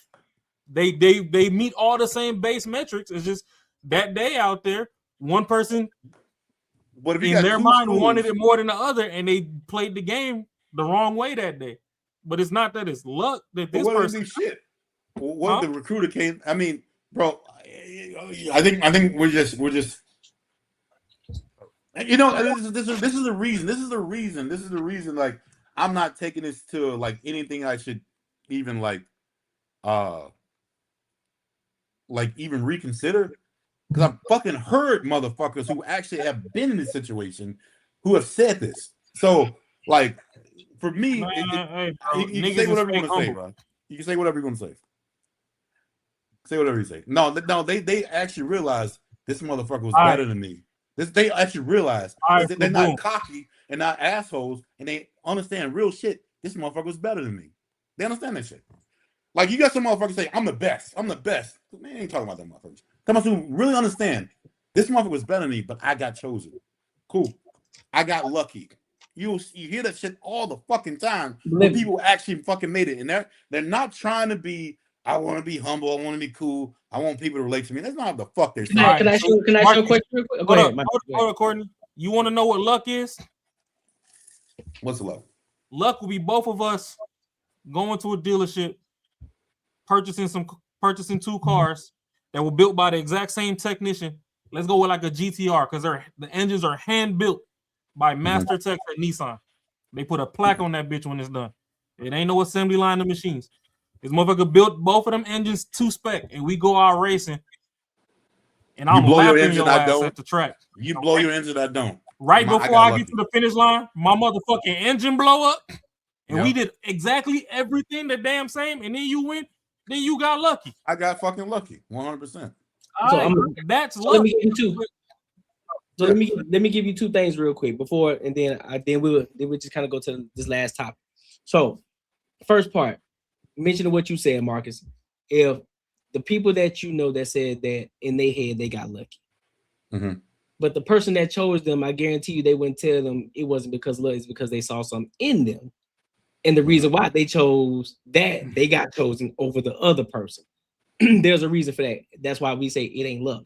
But that's why we say when they say I agree with you. I agree with you. Yeah, just because they come and just because they tell you they think it's lucky, that don't mean it's luck. No, I 100% agree with you. I 100% agree with you. 100% agree with you. 100% agree with you. But what I'm trying to say is, in a lot of these other situations, it could have been another recruiter that didn't like you and wanted to, and chose other person. Man, I'm and that's a realistic fucking situation. That's a realistic thing. And it's not me pulling on the ass out of left field. That's a realistic thing. That could have been another recruiter that saw something else in someone else. I get you. So at that point, it's like, yo, I'm glad you saw it in me. I got lucky. So let me read this. Let me read this. So it says this from Nick. He says, luck is real, but most people misunderstand what it actually is. There are different types of luck. Pure random luck, wrong place, wrong time. I said wrong place, wrong time. Wrong place, right time. You meet someone accidentally. You inherit money. A video randomly blows up. A billionaire notices your post. No preparation required. Opportunity luck is, this is where preparation matters. 2 people get the same opportunity, but only one can capitalize on it because they built the skills, network, confidence, discipline, or awareness beforehand. Created luck. This is the kind of high performers talk about. The more reps you take, the more people you meet, the more content you post, the more risks you take, the more surface area you create for opportunity to collide with you. A person posting one video has small chance of getting lucky. A person posting 500 thoughtful videos has dramatically increased their odds. So yes, you absolutely can get lucky without preparation, but there's a hard truth attached to that. Unprepared people often cannot sustain or maximize the luck they receive. Oh yeah, you're working hard. Yeah, you like you're not okay. I don't know. What you're saying. So the thing is, we weren't disagreeing with the fact that there is luck. We know, everybody know that there is luck, but what we were saying was the way in which we were saying in regards to preparation and these guys who work hard, this and the third, one is going to outperform the other, regardless of how close they are. That's what we were saying. But I understand what you're saying, that luck is a real thing. We do know that. Like there are factors, just like what you mentioned. This coach could have been sick and the other one came in. He just didn't like this nigga. He just got an attitude, so he picked the other one. We understand that. We understand that. So, I mean, yeah. Hey, yeah. Bust your ass. Do what you gotta do. That will definitely put you in a room. Do your thing. Like, I'm not. Yeah. Like, people deserve. They put the work in. Fuck, 100%. You deserve whatever the fuck what you get, and hopefully it's good. Hopefully it's the best it could be. Okay. But hey, make sure y'all like, comment, and subscribe for the algorithm. Make sure y'all hit the bell notification. Make sure you support this. I said, I'm tripping. Support the platform, bro. Super chats and the cash out, bro. So let's get into this last topic, man. Because listen, I'm creating an opportunity now. Listen, I'm gonna be honest with you. I created the opportunity now. I was hitting up. I was on comment on the let's talk them page and shit. I'm trying to get them to notice us over here too. Might be able to go on their show in Atlanta. You know what I'm saying? The Russian shit. Oh shit. Comment on her shit. Comment on the post like, hey, listen. Let's get some networking in, because apparently she know how to network. So hey, you feel me? But let's get to this next topic though, man. But because the thing is, so you got to understand, I am a very ambitious woman. When you get around somebody like a teacher, he has a schedule of like, he needs to be at work at 7:45. Yeah. I'm a podcaster. Sometimes I'll be in the studio till 1 a.m. You know, sometimes I will be up like writing the episode or, you know, working on the sponsorship proposals, on pitch decks. I don't have a set schedule of 9 to 5. So it just inherently, it's not going to work because we live very different lifestyles. Yeah. You know, what is he going to talk to me about? His conversation with a fellow teacher? I don't care. But getting into it, is that something you didn't think about? Like, I guess no, a teacher, I tried. You just got into it. It just felt right. It was a very big accident that it happened. I didn't even know. It was just kind of like, we kind of like fell into each other's lap. And then after that, it kind of like unfolded. And so it only lasted for a week. Because what? Amazing. That's amazing. I like that. Yeah. Atlanta is, hey. So what's y'all thoughts on that? Hold on, what did she say? So let me go back. Let me play it again. Ryan. But because the thing is, so you got to understand, I am a very ambitious woman. When you get around somebody like a teacher, he has a schedule of like, he needs to be at work at 7:45. Yeah. I'm a podcaster. Sometimes I'll be in the studio till 1 a.m. You know, sometimes I will be up like writing the episode or, you know, working on the sponsorship proposals, on pitch decks. I don't have a set schedule of 9 to 5. So it just inherently, it's not going to work because we live very different lifestyles. Yeah. You know, what is he going to talk to me about? His conversation with a fellow teacher? I don't care. But getting into it, is that something you didn't think about? Like, I guess a teacher, I tried. You just got into it. It just felt right. It was a very big accident that it happened. I didn't even know. It was just kind of like, we kind of like fell into each other's lap. And then after that, it kind of like unfolded. And so it only lasted for a week. Because a week? What? What the hell? Let me say it only lasted for a week. A week? Yeah. Hey, he got so lucky. So what do y'all think about this? What do y'all think about this idea of when women say that because you know they're in their entrepreneur mode that they can't date a person that works a 9 to 5. What do y'all think about that? Yeah, bro. It's I don't understand. Like, yeah, women and men are different because if like when men got something going on, your profession doesn't not have to be the same as mine. Like, I can give two shits what you do. Like, if yours is totally different from mine, fine, that's cool. If you want to talk about what I do, we can. If you don't, fine. Like, we don't have to be on the same shit. To be honest with you, I'd rather be different. I'd rather it be night and day. I'd rather not have the same job that you have. I don't understand why women think this needs to be like kumbaya, like we do the same shit and fucking blah blah blah. Like, that makes zero fucking sense. And that's probably why the shit don't work. Like, it's kind of crazy. Like, yeah, I don't know. Wow.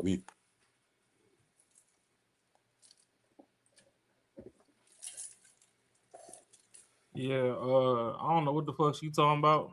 I just think that there's too many rose toys and dildos in the world, and we need to burn them all so they can factory reset. Because I don't care if you staying up till 3, 4 in the morning. If I gotta be up at 5, then shit, just wake me up with some head. We could figure out some other time to talk. And I don't have to tell you all my motherfucking problems because you can't really solve them no way. So all that shit was dead. She just ain't like Buddy. And that Buddy actually got lucky since it was only for a week. Yeah. But yeah, that makes no sense. And this is kind of why women fight with men when we tell them that they shouldn't be working. Because some of them get too far waist deep into working and they just lose the plot. You're not a dude. You're stressing yourself out. Like, chill out. Half the stuff that you doing, you could have asked me to help you with. And I could have had that shit banged out in 2 hours after work. My 9 to 5 could have became a 9 to 7 and you would have had more free time. So all that shit's dead. Because if you look at it, when the roles are reversed, we don't have no problem employing our women to go help us get the bag. If we doing the pod or whatever, we want somebody on the pod and we like, hey, well, shit, this person might like a little softer voice or this name might look better in the email. Hey, babe, can you reach out to this person and tell them that, you know, you work with XYZ Corporation and they want them over here? You might get, you know, a better response there. Or she might need to interview a teacher or something on her pod. And now you got to end with your dude, but facts. But, you know, like, he can network the way into those conversations. So I don't really agree with her. Shit, I'm mad I missed the earlier relationship stuff that y'all was talking about, but I just ain't want to dive back into that. But yeah, I don't agree. Yeah, I'm on the same boat, and I was trying to find a reason to play devil's advocate here, but I can't see it because I don't think that because you're a podcaster that it necessarily means that you got to have somebody who's doing something that's entrepreneurial as well. You mentioned the school teacher. Okay, the school teacher works 7:45 to 3 or whatever the case may be. Okay, you're a podcaster. You can be taking care of things while he's at work or whatever it is that you're doing. Because now let's be real about this. Y'all aren't married. You're dating. So what is it that you actually need from him in this moment in time? You only been with him for a week, okay? He works Monday through Friday, okay? I'm pretty sure whatever you podcast, you guys can find time. I'm pretty sure you ain't podcasting every goddamn day or every aspect of the night. I'm pretty sure you can move some things around. Let's be real. Because you're the entrepreneur, you definitely have a little bit more flexibility to do things than he does, and you know exactly what his schedule is. So you know how to maneuver and move things around. So I think it's just I agree with Raw in this aspect. I think it's just a cope to say that she just didn't like old buddy for whatever reason. So she just found the reason to say, nah, I want fucking with you. Because guess what? I work job laying her weight. Right. I work a 9 to 5. Guess what? We still podcasting though. So you seen I was late because of the 9 to 5. Right. So what's the real excuse here? Just because you're a podcaster full time, that don't necessarily mean that you can't make things shake.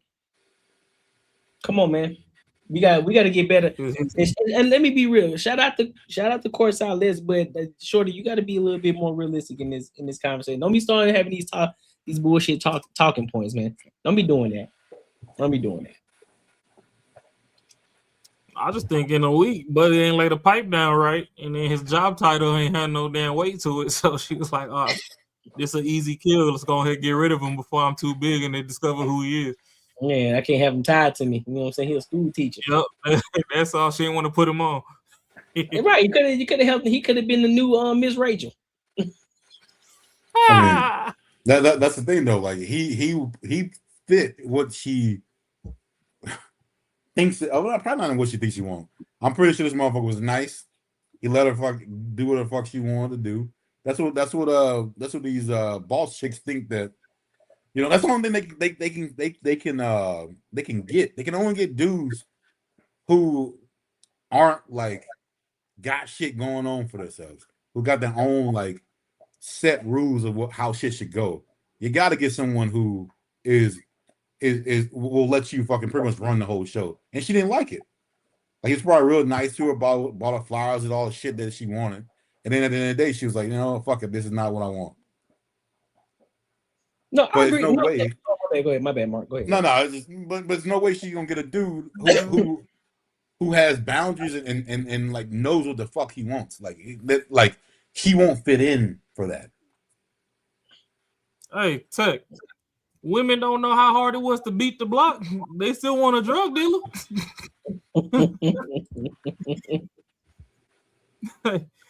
You know how hard it is to get the load, bust it down with the baking soda, re-rock it, package it, market it, go out and sell it, take federal chances. But now the bitch want a handbag. Man, fuck out of here. She could have let that man stay down till it come up.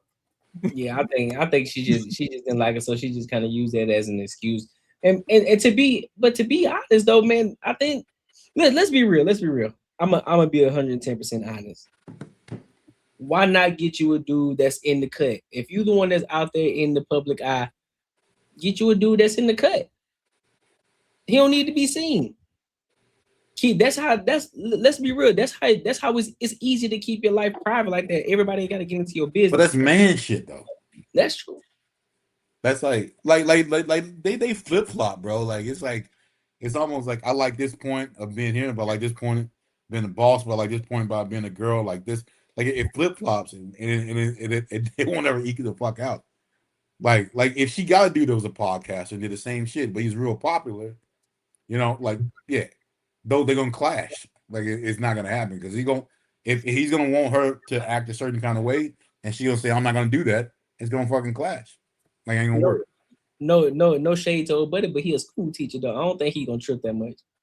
No, exactly. He would have been perfect for her. Right. Yeah, that's what I'm saying. He would have been perfect. He probably kissed her ass. He probably thought she was the shit. Fucking, but then hey, once that shit came up and she's like, you know what? I don't really like that. Nah. Let me try to like, but the dudes who can make shit move will probably look at her and be like, nah. I like a feminine woman. I like this, I like that. I can't fuck with that. You want me to be honest with you, Mac? I'm gonna be 110% honest with you, bro. I don't think she fucking nobody. I'm gonna be real. I don't think she can D down by many dudes. I just think it comes off as that. I think she the type of chick that it comes off as that. And I think she's one of those. I think she was a sales chick or something like that. And so I think she gets that. It looks as if because she's around a lot of people, around a lot of dudes, that it may seem as if she's getting D down a lot. But I don't think that's the case, bro. I'm gonna be real with you. I don't think that's the case. I don't think many dudes are actually in that. I'm pretty sure there are a lot that are trying, but I don't think a lot of them are actually getting lucky in doing it. If I'm being honest. I mean, I could see that, but still, I don't know. I just think women need to stop trying to be men. When I say stop trying to be men, is when you get a job and you doing your thing, just say that you feel fulfilled in what you're doing. Stop trying to create all these extra images. It's not. It don't make y'all like, you know, because you saying you dubbed the dude because he a teacher or whatever. Nah, just be like, he poured bleach on your. Oh snap! Pour the freak hose. That boy tired. That boy tired. Top of the telly with it. Hey, boy, you bro. in the Had to pop bathroom in right real now. quick. I got a little extra time. Boy in the Chill, boy. tub. Are you in the tub being quiet, huh? How y'all He waiting living? for the other side of the pillow to get cold. Right. You're like, hey man, I gotta be quiet, bro. Nah, we good. She talking to whoever she talking to. Yeah, there you go. Hey. Nah, but on this topic, bro, I was like, it's too much to type. Goddamn. I know I see what you saying, Courtney, but I'm saying it's not for any guys. It's the guys that she likes. You know what I'm saying? The guys that like with women, dog. If she like you, all this stuff that they doing they TED talks about or what they gonna do and ain't gonna do and they can't do and this, that, and the third, that should go out the window for a dude that she actually freaking likes. That mean he ain't gotta be no podcaster. He ain't gotta do this, that, and third. It's just something about him that they like, that they rock with. He ain't gotta be. He can be decent or whatever. I ain't saying he gotta be an ain't shit dude, but if he decent, he doing his thing, he making good amount of money and everything. He can be on a totally different wave of podcasting and all that stuff. He might be in the sub niche of something that makes a good amount of money, or he can be a city contractor or something like that, and he issuing out contracts to people. He in the office, but he make buku money and all that type of stuff. She'll rock with it. She ain't, no, like, and actually, when she see a lot of times when women be talking about this shit, they like we always say, they always look at the boogeyman complex. But when they actually meet a real dude and he functioning like how he's supposed to be and whatever, and she fuck with it, and she actually see how much free time he got and this, that, and the third, and he actually calms her down and be like, yo, you overthinking, just do this and it actually work. Now she be like, oh, I like this dude. He kind of a little different and this, that, and the third. All that shit she talking about, that shit go out the fucking window, bro. If she likes him, that's the thing. Like for the guys that, and this is the thing, for the guy, all that shit that women say they ain't gonna do, all that shit for dudes that they don't like.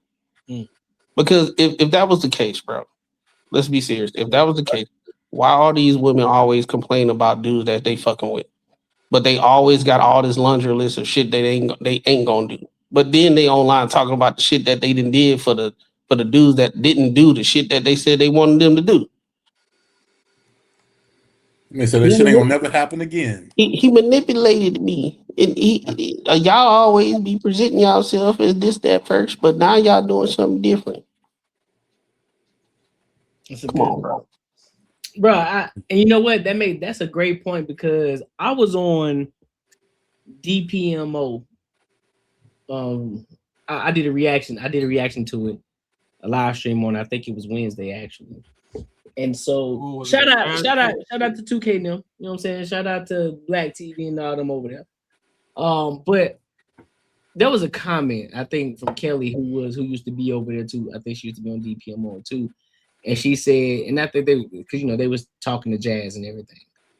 And Kelly made a comment. She said, and I'm paraphrasing, she said something along the lines of, this is why women gotta work. This is why women gotta work, because we gotta take care of everything, because y'all men be getting arrested and going to jail. And I'm like, hold on. So now you telling on yourself. So that means men have been right this whole time. Who the fuck y'all out here dating? What men are y'all actually out here dating? Because that tells me you have horrible choices in men. You pick horrible. Because there are a lot of men out here who aren't going to jail. There are a lot of men who are out here taking care of business. They are responsible individuals. They are doing the right thing. They are doing right by their children, and then some of them, a lot of them ain't even got children. So that speaks volume about y'all more so than they do the men. So what's really going on out here? And it kind of and it also just kind of goes to the point of a lot of these women when they having these conversations about these type of dudes. I mean, proof is in the pudding, dog. Mm-hmm. So yeah, because Yeah, 9 you to fucking 5 do money it. ain't going. Yeah, that's what I'm saying, bro. Like, a lot of these women, they say what they want, what they not going to do, what they going to do, what kind of dude that they want, and at the same time, we even see them when they actually get that type of guy, they don't even know how to function within that guy. The dude that's making 100K, the dude that's he's emotionally regulated, right? He ain't got no issues, or if he did work on it. So because he worked on it, now he can see the flaws within you. But at the same time, he a grown man, so he ain't finna throw it in your face or nothing like that. He just gonna be like, hey, this might be something that you need help with because I went through it. He just being a adult about it. He's emotionally intelligent. Women cannot stand men that's emotionally intelligent. I'm gonna tell you right now. They can withstand it if it's not about them, but if it's about them, oh, they can't deal with that shit. Because now you attacking their character and you attacking their competent how competent they are because they've been told that everything that they do is right. Everything that they do, girl, is black woman magic, X, Y, and Z, this, that, and the third. And I'm not talking about all women. I'm just saying a certain demographic. But yeah, you get a dude that's emotionally intelligent and he's able to articulate himself through a conversation effectively.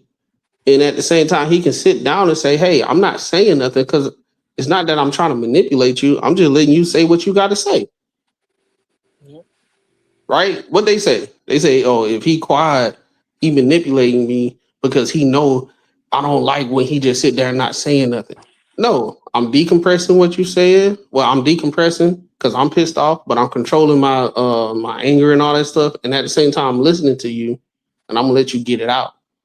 Because I'd have been with you for a little bit and I understand how this things go. If I start talking, it gets to a certain way. I'm just aware of how this thing go.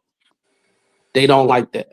So anyway, the shit that she was talking about is a bunch of bullshit. It's just a coping mechanism for them to put because they are inadequate within relationships. They put everything on the job and say, well, if you can't handle me having this type of job because it's bringing in X amount of money, then you can't handle me. Bitch, what do you do when you off work? Like what can we go to activities and do this? Do we have a favorite show that me and you watch? Can we kick it? Can we do a pizza night at the house where we make pizza from scratch and shit? Can we have fun? Goddamn. Right? Everything about work. Cool.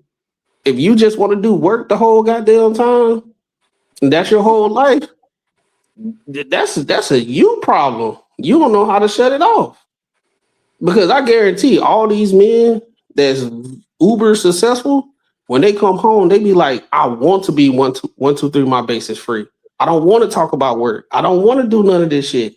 I just want to kick it at the house and kick it with my kids or kick it with my girl and just have a good time. Women, a lot of women like her, they default to what they gotta do and all this stuff. Bitch, you acting like a fucking adult. Why you trying to champion being an adult? Oh, you going to work and making money. What, like, if you simplify, you going to work and making money, and if you with me and you can't understand that I'm going to work and making money, I can't fuck with you. Hey, well, check this out. Check this out. What do you think it'd be a different conversation? Because I was watching the other day. Like, what if it was a dude that owned a septic tank company? He went around and sucked up all the shit out of porta potties. Probably $1 million company. And their conversation is going to be a lot different. Like, do you think she still respect that dude? She doesn't understand that, and it doesn't make any sense to her. Even though he's making fucking $1 million, like going sucking up fucking shit. To her, she needs to. I want to be stimulized. I want to be like, you know what I mean? Like that's kind of like their type. Like I want it to make sense to me because I'm doing it and it's producing something. Then that makes it valuable. It's not a tasteful. It's not a tasteful profession. That's why. It's like no. I say it depends. It depends. If he's making like 100K, 200, 500K, nah, she wouldn't rock with it. But if he's like 2 million in, 3 million in, it's a whole different situation because if you at 2-3 million, it's like a corporate situation at that point.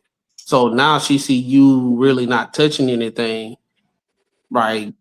It's more, if you get to that point, it's more of a corporate kind of like thing. So she was like, oh, he owned this, that. But if he like making 100, 200, that means he has to be in the field. Yeah, she's not gonna like that.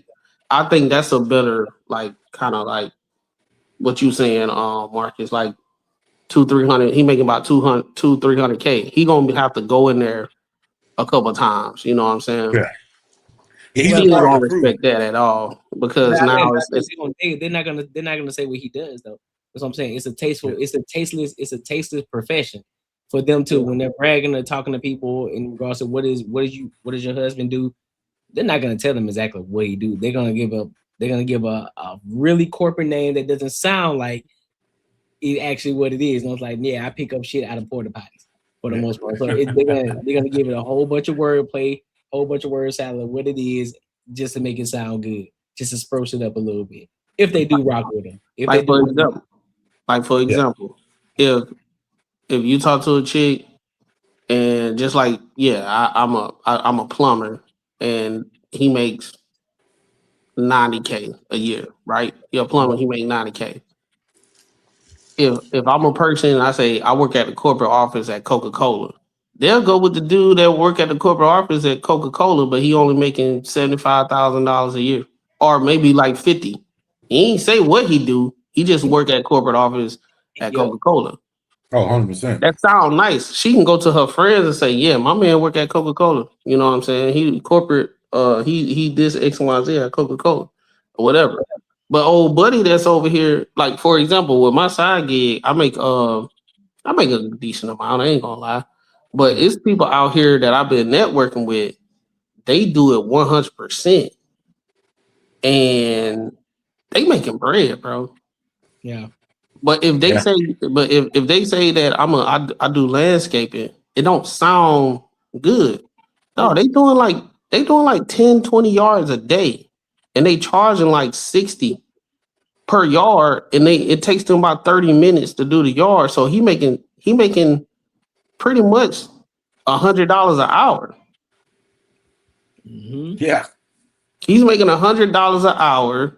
He got his own schedule and everything. He don't even have to. He can move shit around and be like, you know what? All my weekend yards, I'm gonna just push through during the week, and I'm gonna knock that shit out, and we can go do what the hell we want to do. Yep. Right. Be done by 3 o'clock. Bro, like straight up, be done by 12 sometime. And I can still make my son game, and I can still do this. You know what I'm saying? But it's just a lot of surface level shit. And then this how you know when you listen to somebody that ain't got no skin in the game. They sound like a kid talking about when I grow up, I'm gonna be a big time CEO, and I need another man that's a big time CEO, so we can live happily ever after. Face ass, cake ass nigga. Face ass. This is stupid, bro. That shit's fucking stupid. That's how you know when you talk to somebody that ain't got no experience or skin in the game, or even been in a situation where, hey, look, it may not sound glamorous, but I'd have been in a situation that shit actually do work for real. And then I can name a list of benefits of it, right? Because she talking about, if you listen to her, she talking about something that she don't know. She's saying what she want, right? Yeah. It's not like I've been through it and I understand, because with both of us being entrepreneurs, I see how this works. She's not speaking from it. she's speaking from what ideal and what she think it should be, not what it is. So I'd be like, y'all gotta be careful listening to these type of people because they ain't got no skin in the game. She got a podcast. It's all good, you know what I'm saying? You making your money. I'm pretty sure it's a lot of back end stuff, and I'm pretty sure she really, really, really on it, and she's doing pretty well, and she's very knowledgeable of what she does.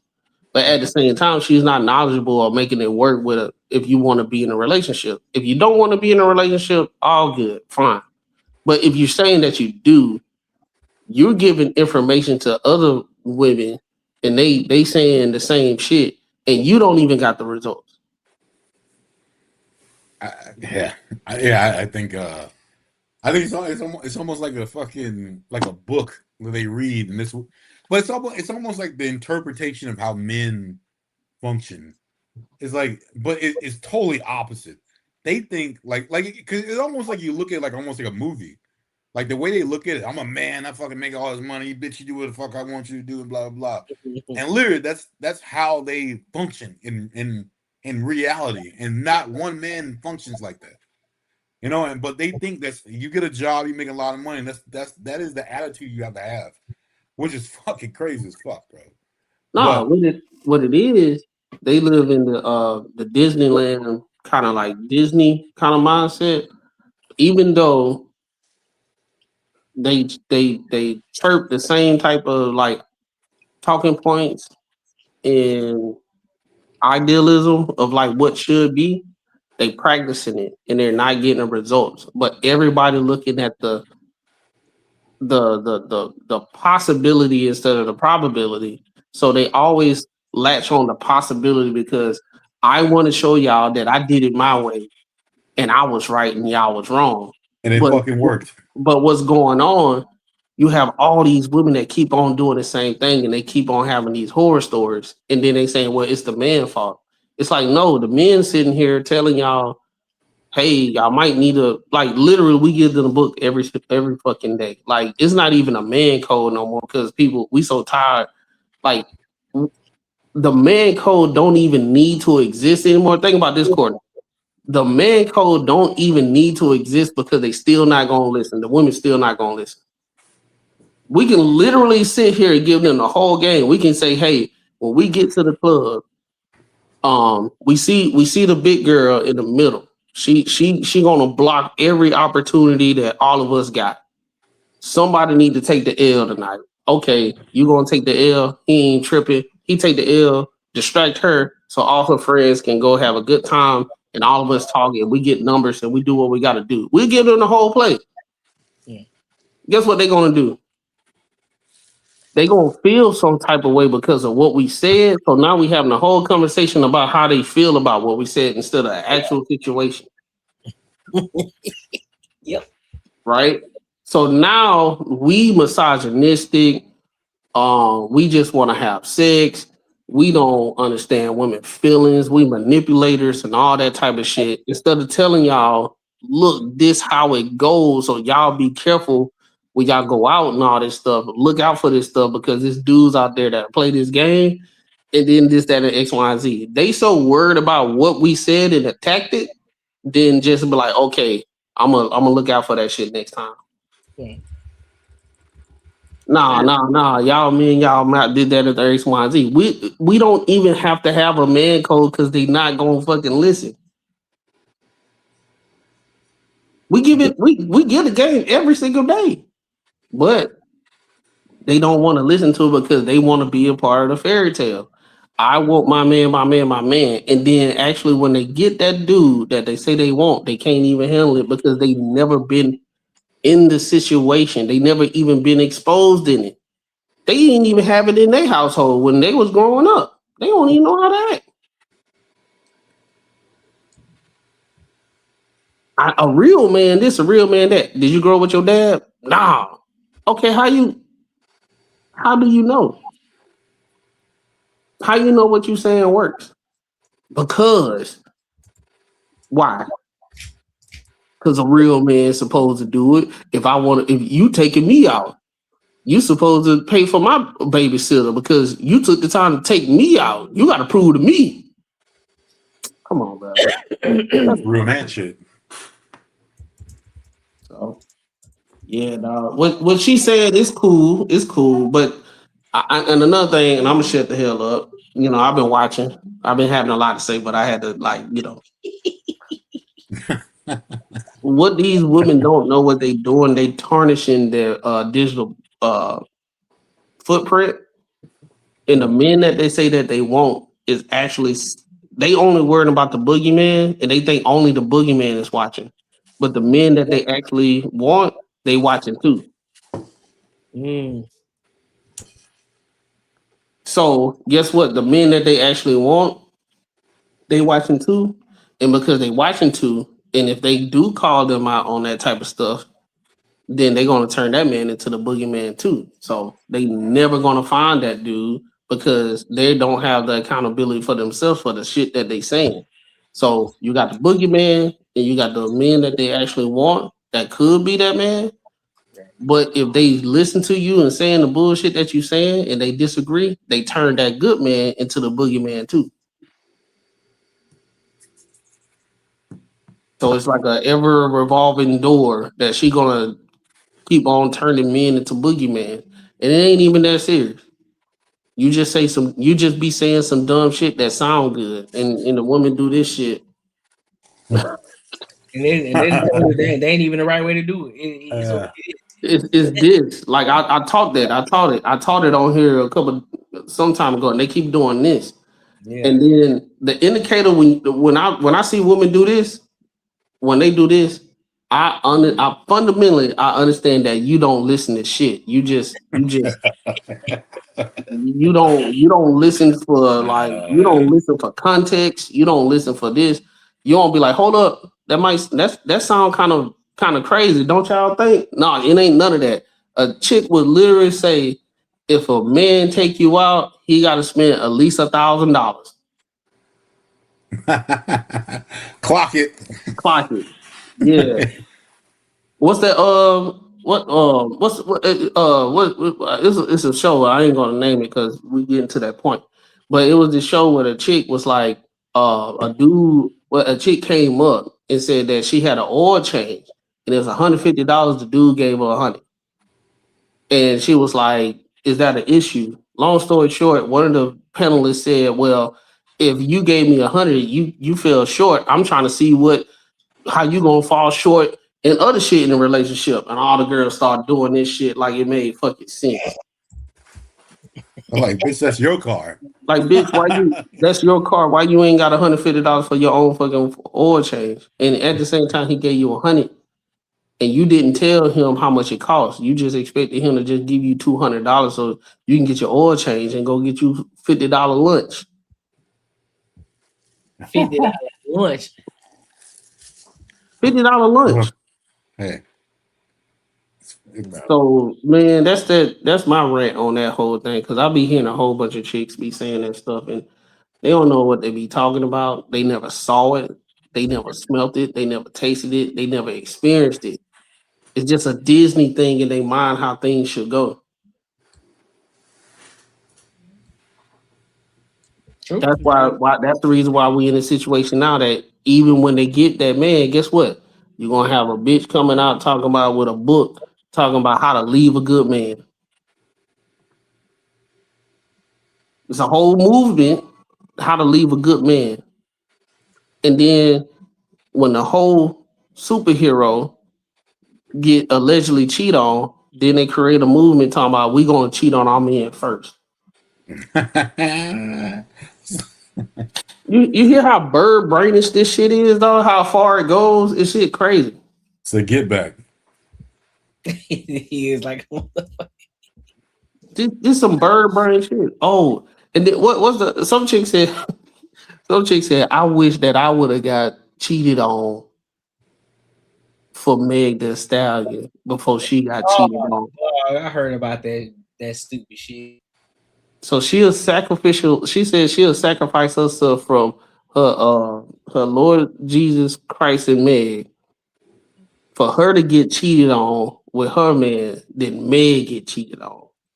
That's just stupid, boy. I ain't never. Dog, it just keeps going. like the bird brain is like what on YouTube they call it brain rot. It's getting to a bird rot now. Yeah, but Meg got cheated on because she stopped Allegedly, playing you her. don't know. Allegedly. I mean, alleged, not alleged, I don't care. She got cheated on because she became a begging ass bitch. That's fair. And that's just that. You was out here making all this bread. Now this man trying to settle down with you. And you over here talking about, oh, you need a stipend. I need an allowance. With all the bread you make, you still need an allowance. So yeah, nigga, like shit. Like you need a You lying to me? You lying? How you need an allowance and you Meg the Stallion? It's like that's crazy. But hey, that might be on some rich people stuff, so I don't know about it. I ain't rich, so man, fuck that shit. Apparently, she made more money. Hey, Claire hit She made her. more money. Yeah, that's crazy. hold on, Meg make more than Clay. That's what I think so. That's what the girlie says. That's what the girlie says. Because if she made more than him, like, what you need a stipend for? Ain't no way she made more than Clay, bro. Let me look it up, bro. There's no way. There is no way. I mean, if she I'm was to pretty go on sure. tour again or Let me see. She was working at the inauguration. Maybe, yeah. Okay, so never mind. Oh yeah, hand over fist. Yeah, he killing her hand over fist. 140 mil to 40 mil. Yeah, hand over fist, boy. Yeah, but still, if she got the ability to earn 40, why are you asking for a stipend? All y'all wanted. See, you can't want traditional and you operate modern. You got to pick a side and stay there. Sadly, you done already picked to be modern. You went out there, you ran up a bag in a major way. Stick to running up a bag. And then when you done getting to the bag, y'all can find love on, off the stage. But I'm not paying for you when you could go out there and make money. How long they been together? They ain't even been together a whole year, right? Nah. I can understand. I I be can following that understand. I celebrity can shit like understand that they've been together for like. I'm talking about all to the point they married. They've been married for like 5 years, and he doing what he doing. He on some Peyton Manning making like millions of dollars on commercials and shit. And he just say, "Hey, 600,000, 500,000 to my wife or whatever." You've been ran through by dudes that ain't give you not even near that. Not a nan nothing. Not even near that.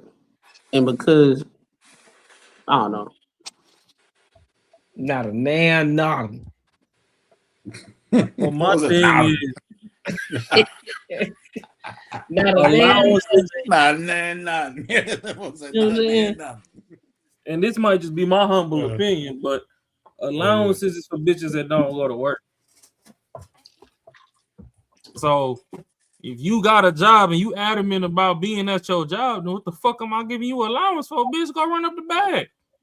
I think me personally, if Clay Thompson was if he was the Russell Wilson, I think Meg would have hung that rapping shit up.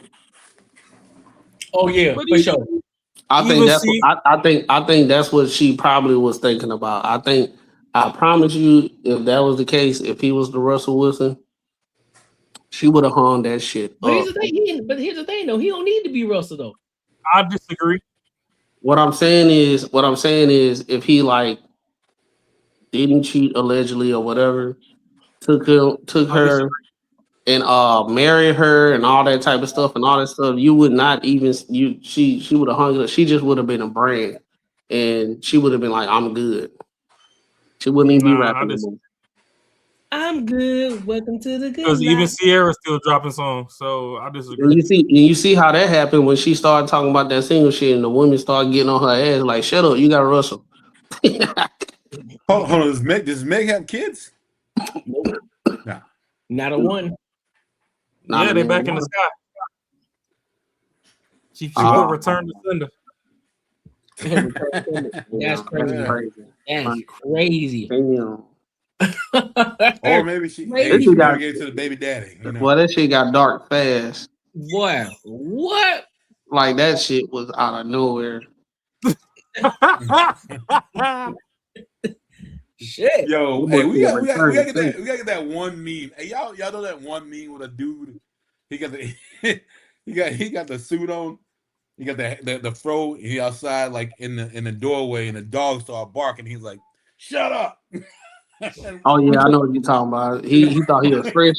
Yeah, he thought he was fresh. Yeah. He thought he was fresh. Yeah. Oh, send that to me so I can cue that bitch up. I've been trying to find that shit, man. I couldn't find it. He looked like he's from Mississippi. He do. He like one of my uncles. Mm-hmm. I know, dog. I know exactly, bro. Hey, 100%. That's why I try to relate to that cat. Like, hey, Courtney, one of my uncles, man. Courtney, you couldn't tell he wasn't fresh, bro. You couldn't tell. I gotta see it. I don't know what y'all talking about. I'm gonna try to find it, dog. You couldn't tell. You couldn't tell he, bro. You need to see his smile, dog. He was like this. He had no teeth. He was telling the dog to shut up. He had no teeth, bro. The dog started barking in the back. The dog was barking. Like, shut up. Let me see. He made that smile. He was like, sorry. No, but dog, I'm telling y'all, the pendulum gonna swing. It's already swinging because we even seeing more like women calling out stuff. It's getting to a point we ain't even gotta say shit no more, bro. I'm hearing way more women like it take a couple times, but they say some shit. Oh, you know, it's already changed. They got $40 for us now. They got $40 for us. What you mean by that? Yeah, they got the 40 for us. I seen they said on Tinder, women is up like 500% swiping right. They ain't picky no more. Oh, cobwebs and dust on that cooter. So you know they're making all the money. I mean, I mean, it is what it is. I think it's a lot of women that's kind of like looking at stuff and they like. I'm hearing way more women talking about they aunties lied, they moms lied, all these people lying. Courtney done found that shit. He done fell out the chair. Oh, I found it, bro. You found it? Courtney done found it. You fell out the chair. Damn. Dog. I know this ain't the one y'all talking about, dog. I found it, dog. You gotta play it. You gotta play it. Hold on, fam. You gotta play it, dog. I can see them lean back. I'm like, yeah, that's it. Yep, that's it.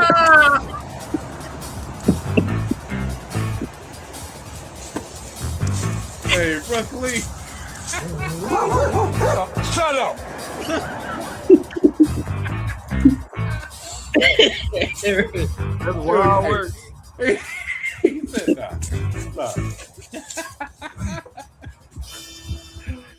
Look at your boy. Dog. Somebody hey, pop off. Shut up. That was Eddie Kane's cousin. You're like, shut up. Wow, work. And he did the chest like, yeah, you know what I'm saying? He did the hand in the chest and he thought he was smooth as shit. He thought he was getting it, man. Hey y'all, I'm in Puerto Rico, bro. I understand now. I understand now. Hey, the BBLs come cheap over there. Huh? Them BBLs come cheap over there, bro. Nah, they do not stop talking loudly. Everywhere you go. So it's like if we have panelists that's from Puerto Rico or got some Puerto Rican heritage, it's like I'm gonna be way more like understanding now. I was like, okay, I get it.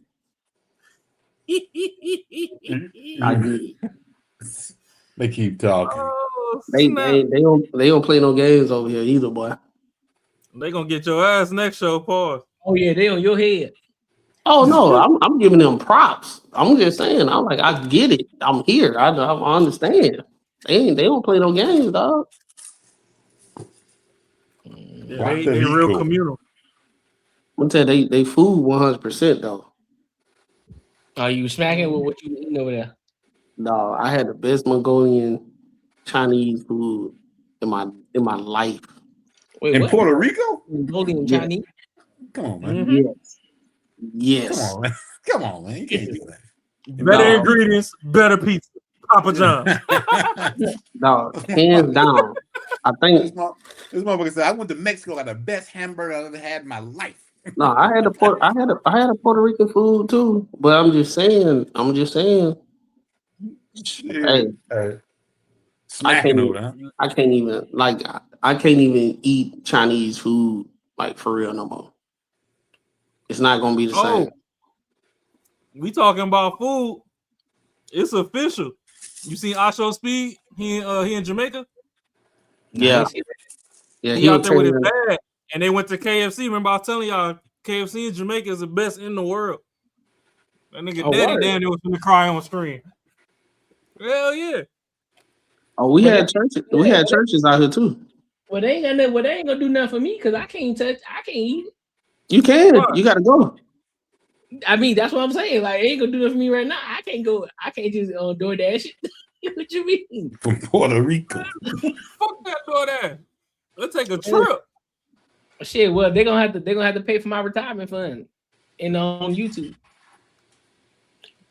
I mean, shit, that's fine. We go straight. YouTube gonna have to pay the trip. YouTube got to pay the trip, or any potential sponsors. You know what I mean? But hey, we gonna get there.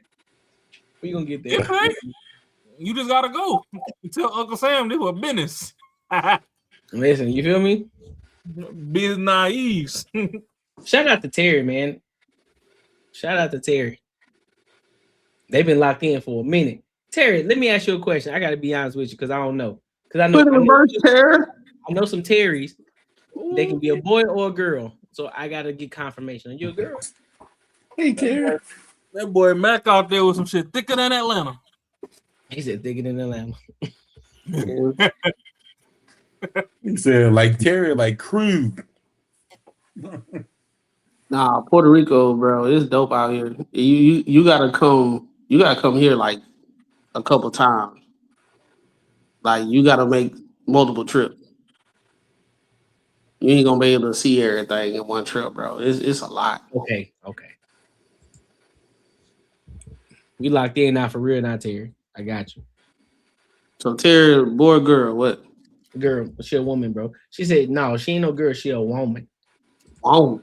She a woman. Oh man. She a whole woman. lot of woman. You understand me? Sure. Like, listen, yeah, facts. I need you to learn some of that lingo over there, bro. Come back with it. I gotta hear. Yeah. No, they talk so fast. I can't like. I heard them. They said I heard como. They said hasta mañana, right? I caught it, right? And I'm like, oh, they See you in the morning. Okay. No. Hasta mañana. That's like see you tomorrow. So mañana is morning. Hasta mañana. Morning. Come on, Diyama. Oh no, what is hasta luego? See you later. Oh, como te llamas? Yeah, they were like hasta luego and all that stuff, but they talk so fast. But it's just it's different. Cause they niggas. They Yeah. like that niggas. Yeah, I've been listening to them, but they talk so fast. It's like it's hard to. I say I gotta get better. I gotta get better with my Spanish. You gotta brush it up. Them and Dominicans, they speak Spanish in Ebonics. Yeah, it's Spanish in Ebonics. Yeah. Oh, so yeah. it's like Ebonics. So it's not what you learn in high school. So that's why I say it's so fast. It's like you trying to think about stuff that you learned in high school. It's like, hold up, what you said? And it was like, oh, what you learned in high school was this, but here we say this. I'm like, oh, okay. It's like black people in English. Yeah, that Duolingo gonna have you looking a fool out there. Like, but what you just said? Like, I mean, like, look at this proper ass nigga. We do Hey, not we say be that. like, somebody come in like, hey, that's good. And you like, hey, when we Bruh. hear, when we say Hey, that's good, we say, hey, you that- talking about? That was the funniest shit. When I first moved here, the minute this dude was talking at work about some shit, he was like, "Yeah, man." He's a Mexican dude. He said, "Yeah, I failed Spanish." I was like, "How the fuck you spell? How you fail Spanish? And you from Mexico?" He's like, "Have you ever failed English?" I was like, "Ah, shit." All right.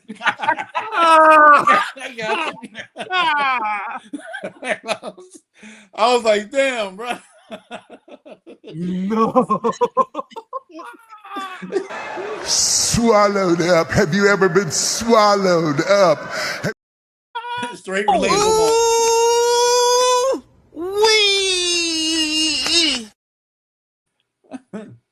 Yeah, no, crazy. That's some shit. That's some shit. That boy. Uno reverse. Me Uno All reverse. right, I'm about to leave y'all boys to it, boy. I'm about to leave y'all boys to it, man. I got to dip. Yep. Later, player. All right, big dog. I'll let y'all move. It's time to get to it. Get to it. Boom them out. Time to get to it. Time to get to it. Yeah. Time to get to it. Wow. So that oil at operating temperature. It's time I hear that bit. He's like, she over there like this, bro. She like, hey man, Huh? All right.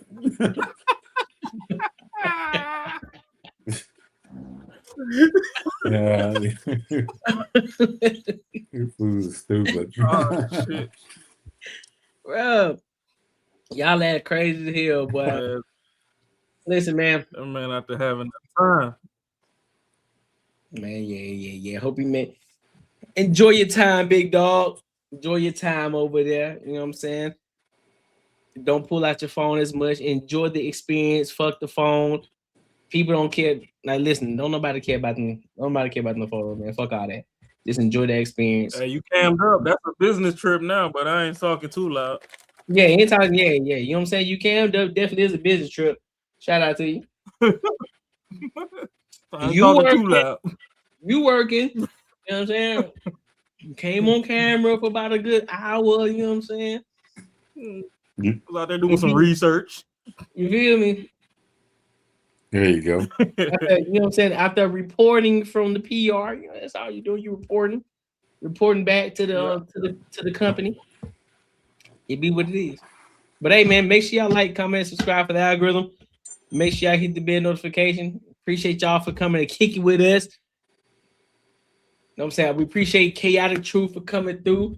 That was that was not expected at all. He pulled up. Shout out to him. That's what's up. That let us know that what we doing, people are catching on. People are starting to notice us. So we rocking with it. So and who was that? AJ and old girl? Yeah. Shout out to AJ and Sarah. You know what I'm saying, for pulling Shout up. out to, Because AJ and Sarah, well, I met Sarah through AJ. So AJ I met last week. I met AJ last week. We were out in Scottsdale, out at the Blue Martini. And so just cool dude, chill guy. And you know, I think he's in sales. He's in sales and shit like that. Knows a couple of people. I was like, hey, we can connect. He's like, shit, bring me up on your panel. I'm willing to talk about whatever. He had to leave early. He forgot to tell me that he was gonna only be on for an hour, so that's why he dipped out early. Him and Sarah dipped out. They weren't gonna be on. So shout out to Sarah too, because I think she wants to. She's gonna start creating her content and platform, which is why you got the whole studio set up and everything. Shout out to them, and shout out to our girl Aaliyah, dog. Shout out to Aaliyah for pulling up for us. You know Brooklyn's finest. Appreciate you, Aaliyah, for pulling up, kicking with us. And if for anybody else, man, I know for Carrie Ferry, I know she wants to pull up too. I told her to pull up. She was supposed to come today, But I think she'll probably pull up Tuesday. She'll probably pull up Tuesday night. So okay. Shout out to Food Carry Ferry and everybody else, man. We appreciate y'all for coming to kick with us, showing love, engaging. We appreciate it. And hey Terry, thank you too, because you've been locked in too. You've been locked in for a minute. Since you've been following, you've been locked in. So we appreciate you. You know what I mean? But yep. For everybody else, we appreciate y'all. Thank y'all. Hope you have a good night. Hope you have a great rest of y'all weekend. Make sure y'all are here Sunday. I will be going live. If y'all don't know, I changed my live streams from Saturday to Sunday now. So Sunday morning, right? Sunday morning, 10 a.m. Sunday morning, 10 a.m. I changed it. I changed that. So we up. It's up. It's up. Ooh, Sunday with the church's money. Church's money. You hear me? So until next time, my good people. Swallowed up. Have you ever been swallowed up? Brand new. Until next time, my good people. I will holler.